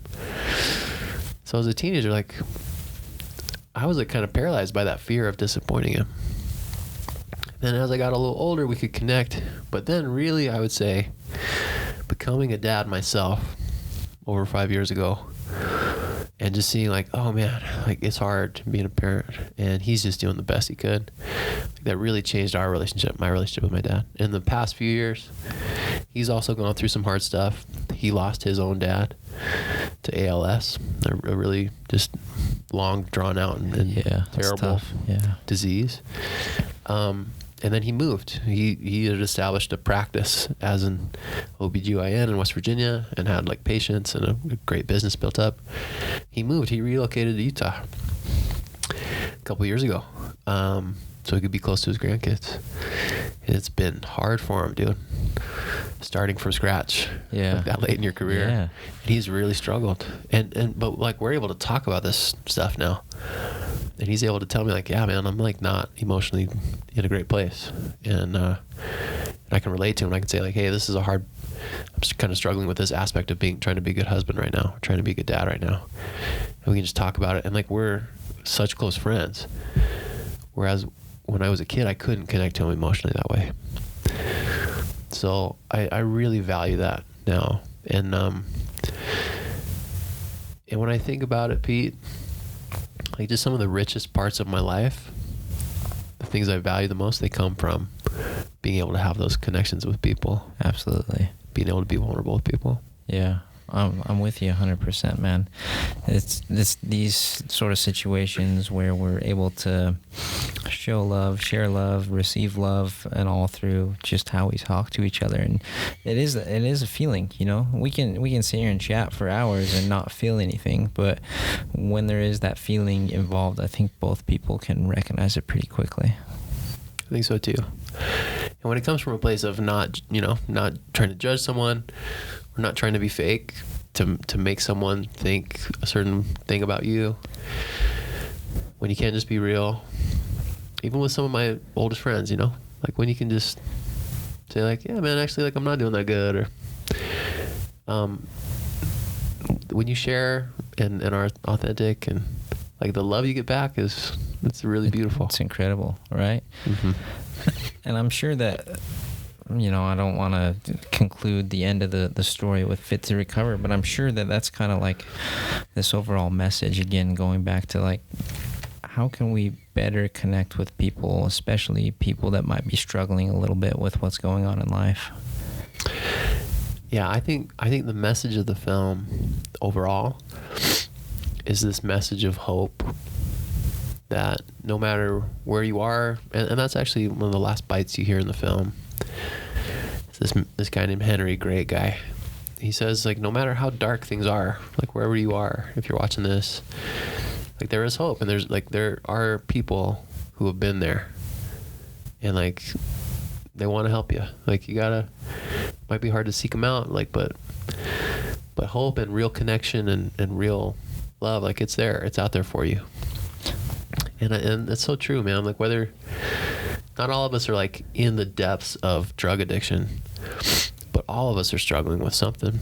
Life's hard. Life's hard for everybody, man. And so to like be able to understand ourselves, kind of like we talked about, be honest with ourselves with where we're at, and then be able to like reach out to other people and look for help and look for real love and connection. Like, we can get through it. And a lot of times maybe we try to tough it out, or like, oh, I just got to put my head down and work harder and things will get better. I don't think that's healthy. Me either. I know it's not. I've tried it. But we do that. It's kind of like culture. Right. Like, I don't know if that's a U.S. cultural thing, but it's kind of like, or like if it's maybe a masculine culture thing, like, oh, you can't like think about how you feel, talk about how you feel. You just got to work harder, get in the gym, work harder. Yeah. I don't know. It's a combination of things, I'm sure, but being able to be honest, and then like when you're feeling good and when you're on and up, like being able to reach out and help and love and people who aren't on and up, who are in and down.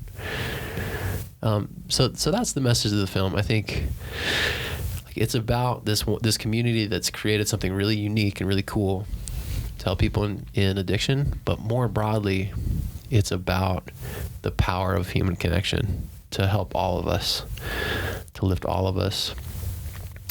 I was inspired by making it. I hope people can be inspired when they watch it. I hope it can kind of I really hope it can change the way people think about addiction and those really going through it, and to have more empathy. And I think it will.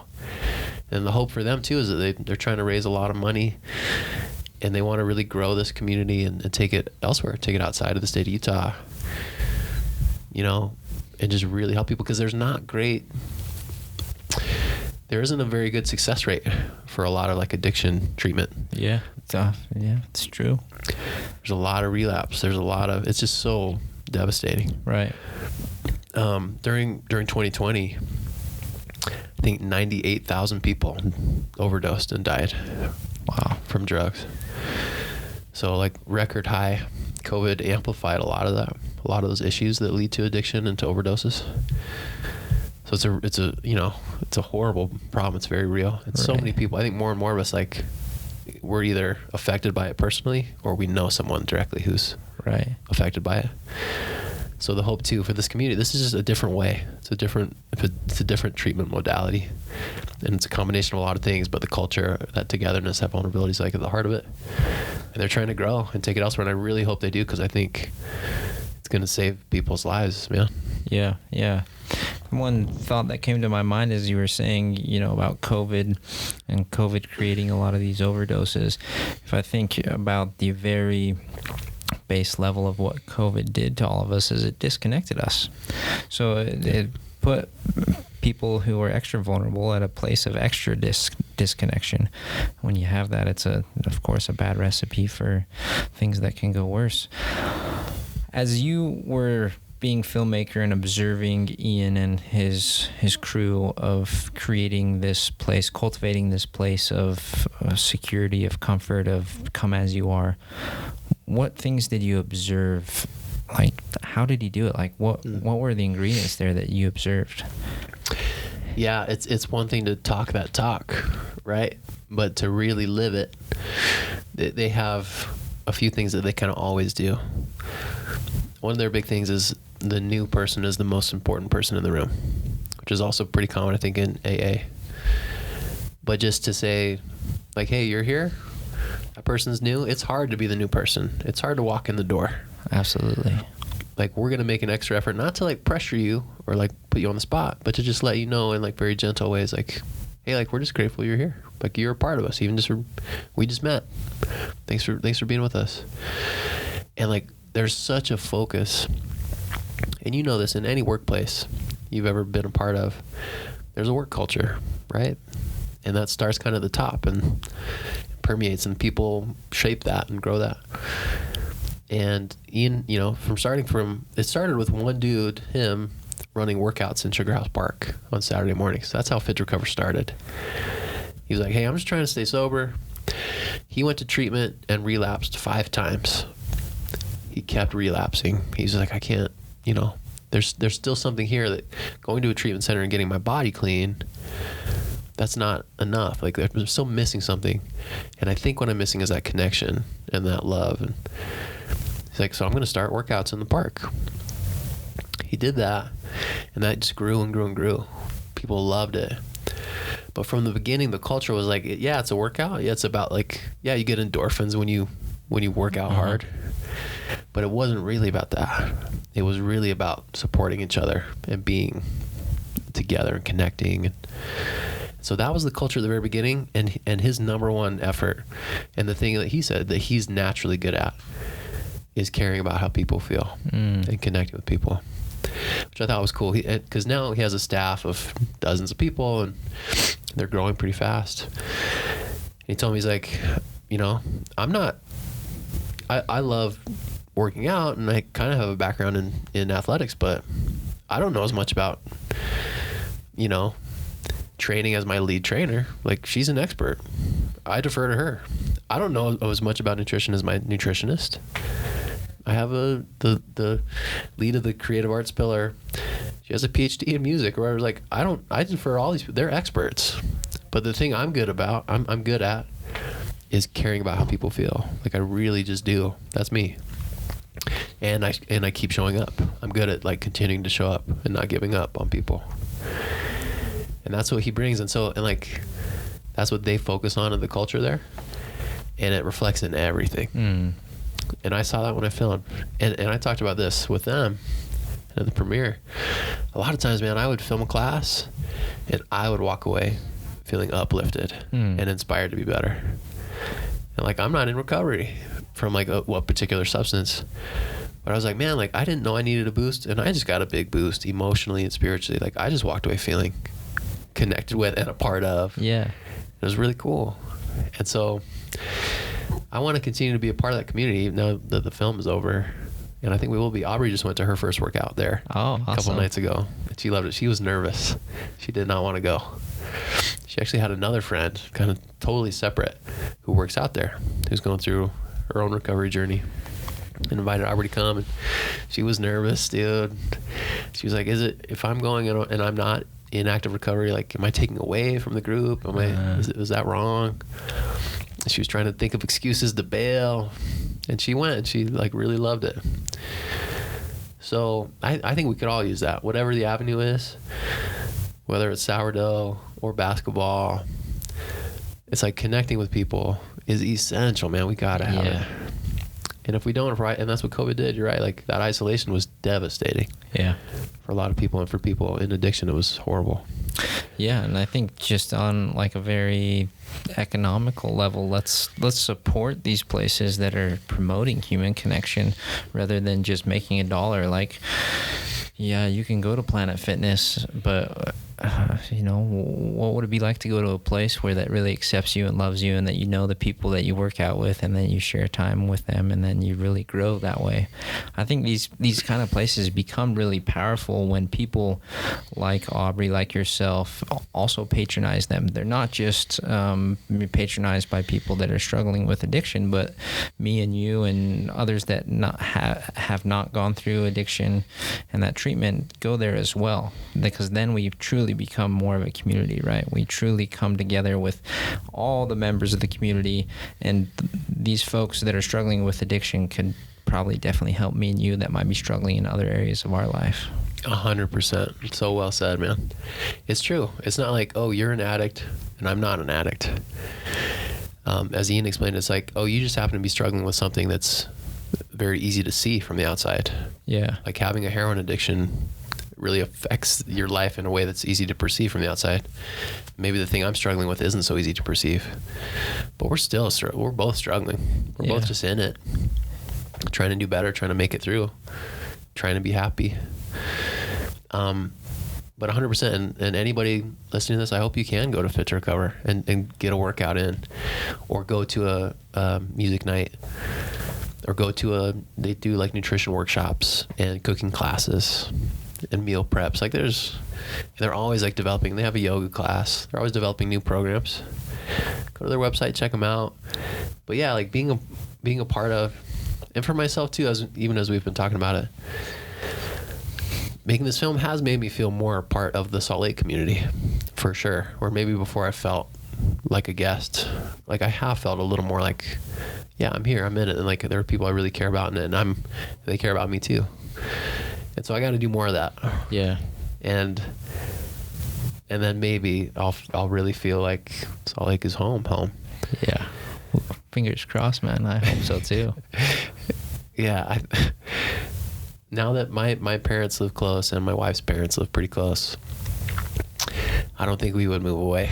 I just don't. It's. I mean, having family close is kind of, you realize it's one of the most important things. We call this acceptance, Austin. You got to come to a level of acceptance, and when you get to that level, then you're more comfortable. I'm getting there, man. I'm getting there. And Utah is wonderful. Salt Lake is wonderful. Yeah. I dog it. Maybe my least favorite thing about Salt Lake is that there's just so few places that are open to eat food after like 8 p.m. or 9 p.m. That's true. I would support. And I'm a night owl. Yeah, I'm a night owl too. I would support later eating, later, you know, nightlife sort of things. And it doesn't have to be nefarious nightlife. Just, let us just hang out. That's it. Yeah. That's it. Just a spot to get some good food, like at 11 p.m. or midnight.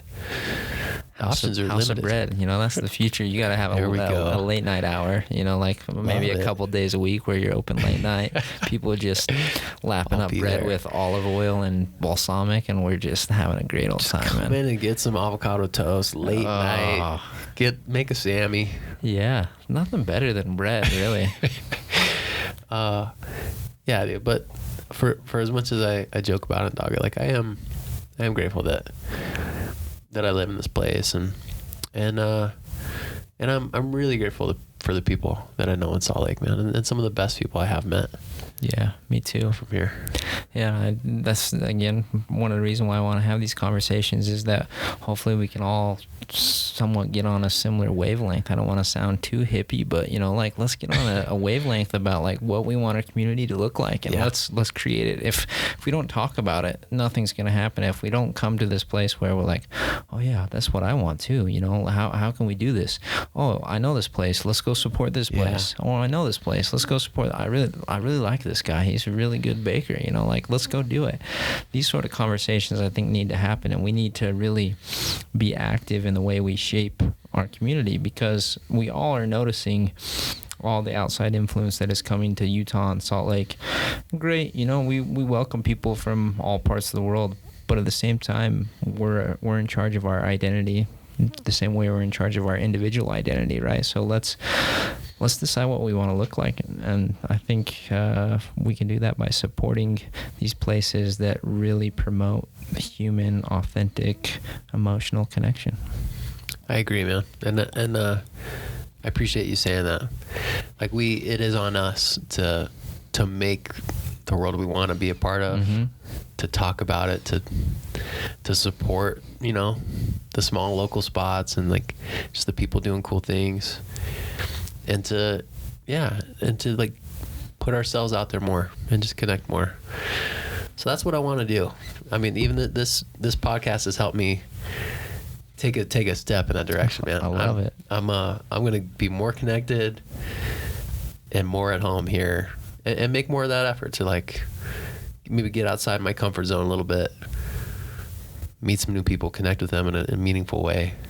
Yeah, it's always a good reminder for me as well to be able to do that.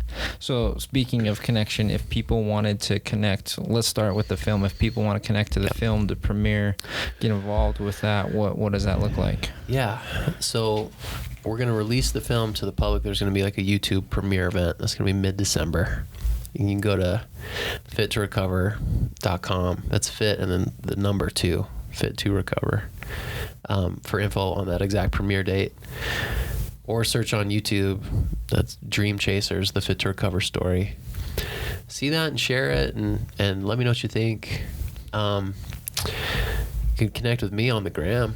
Okay. For sure. I'm Ost_Heywood, Hey Wood on the gram, and then House of Bread _SLC. Yeah, definitely. Separate Give account. that a follow, you know? Please do.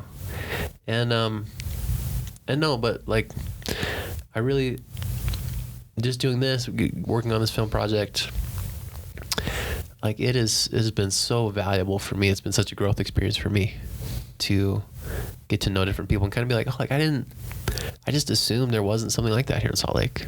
Like, oh, I didn't know.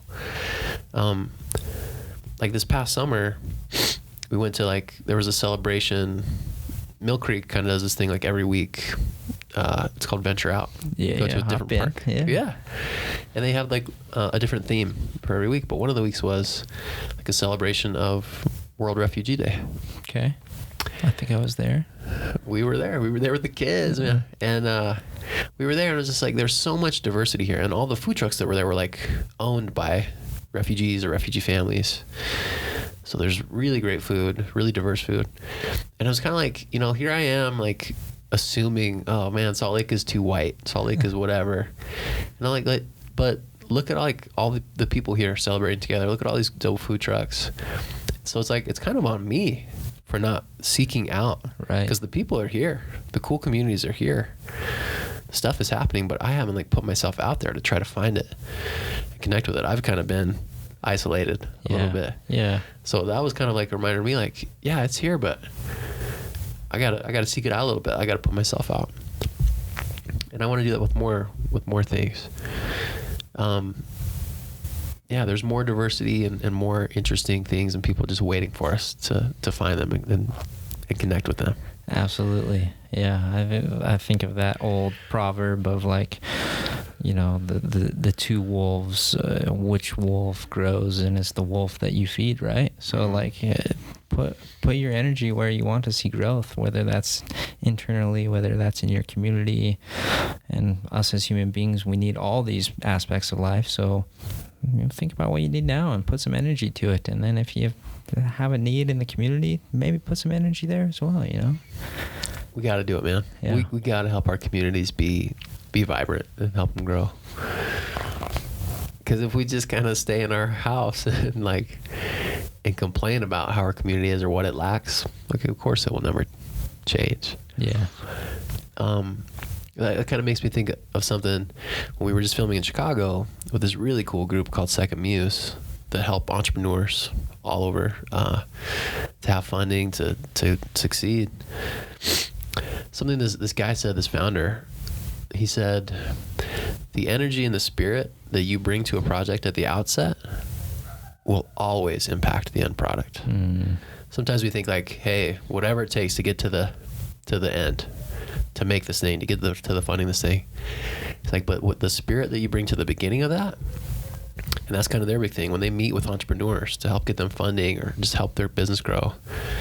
It's the energy they bring and the attitude they bring to that. It's always got to be positive and love, and that affects what the end product will be. Yeah. And so I think about that too, whether it's with a film project, whether it's getting to know people in my community, the energy that I bring at the beginning, the perspective I try to have, the openness and the kindness, it's always going to impact what the end thing will be. So I want to try and be more aware of that. You can't make a first impression the second time, right? So you only get that one shot. Yeah, you get that one shot. Let's bring the good energy from the beginning. It's a challenge, of course, but I think we're both up for the challenge, and I think Salt Lake as a community is up for the challenge as well. I think so too, man. And it's good. It's been cool to reconnect with you because it's been a while. It's been a while. We would hang out. We kind of our friends, our circle of friends, we kind of just crossed paths a lot at one point. And then we went a few years without seeing each other. And it's just been really cool to kind of catch up, man, and just... I appreciate it, man. You're the type of guy that, even though I haven't seen you for a few years, I feel comfortable just reaching out and be like, Austin, what are you up to, man? Come on the podcast. Let's chat. You're up to some good things in life, so I really like to see it. I've loved it, dude. It's been so awesome, Pete. Thank you for having me, man. Yeah, one last compliment I want to pay you, and it's just this memory of me seeing your Instagram that comes up a lot because it made me laugh and it was so heartwarming. So you were working on, you have an old Bronco or something? Yeah, it's an old Blazer. It's a 72 Blazer. You and Eli? Yeah. And you were like filming, and he like makes some like super cute comment about, it doesn't even have a radiator hose. I was like, man, Austin's been under the hood with Eli, talking shop, and Eli is super into it, and Austin's just as much into it as well. There's nothing unauthentic about what Austin was doing for Eli, but Eli's like, no radiator hose, Dad. Like, it made me laugh, and I like love that. Oh, man, Austin's such a good dad, man. Thanks for saying that, dude. I think being a dad may not be for everyone. Sure. One of my close buddies, like, I just don't think he has interest in being a dad, and that's okay because he's like an uncle, Uncle Lee. He's an uncle to my kids, especially to Eli, and they love him so much, dude. But it's not for everybody. But man, it's been like just the most wonderful. It's the most challenging part of my life, and it's been the most wonderful and fulfilling part of my life. Your kids are so different from each other. I have 3 kids, a 5-year-old, a 3-year-old, and a 1-year-old. And their personalities are just so different. It's unreal. And sometimes they really clash with each other. Yeah. But it's so beautiful, dude. And my son, now that he's 5, he's in kindergarten, he's playing basketball. His soccer season just ended. Like, he has so much personality, and like, he's so curious about the world. And we just have moments all the time where I'm just like, man, you're like your own person. Like, I'm here trying to help you and teach you and be with you, but like, you're teaching me. You're just your own guy. Yeah. And I try to, I value that relationship so much, man. And learning a lot in this documentary about trauma and how a lot about childhood trauma, how things can seem like insignificant, but they can really stick with a child. I'm trying to be aware of that. My son Eli really feels deeply. He gets really hurt by stuff. So I'm trying to be aware of that and understand that and not get frustrated by it. But like, really help him. I mean, like, he loves to race. He's a really competitive little dude. So we'll race from the bathroom to his bedroom. And sometimes I'll give him that heat, Pete. I'll smoke that little guy. Yeah, let him win all the time. That's what I'm saying. You don't want him to get too cocky. So I'll beat him to the bathroom, and he'll honestly be like, he'll be pretty devastated. And sometimes little tears will start rolling down his cheeks because he's so sad that he lost. And anyway, I don't know why I share that, but I guess just to say that I love being a dad so much. I'm learning so much from it. So I appreciate that compliment very much, man. But it's awesome. I know it's not for everybody, but I think it's just so rewarding, dude. I wish everybody could kind of just feel some of those feelings I get to feel. Yeah, that's awesome, man. Well, we got to wrap it up. We're about to get kicked out of the library, but I really appreciate it, man. It's been a great conversation. I appreciate it, Pete. You're the man, and we're gonna go again in the Deepest Hot Tub on Earth podcast. Let's do it. I'm down. Okay, brother. All right. Thank you, man.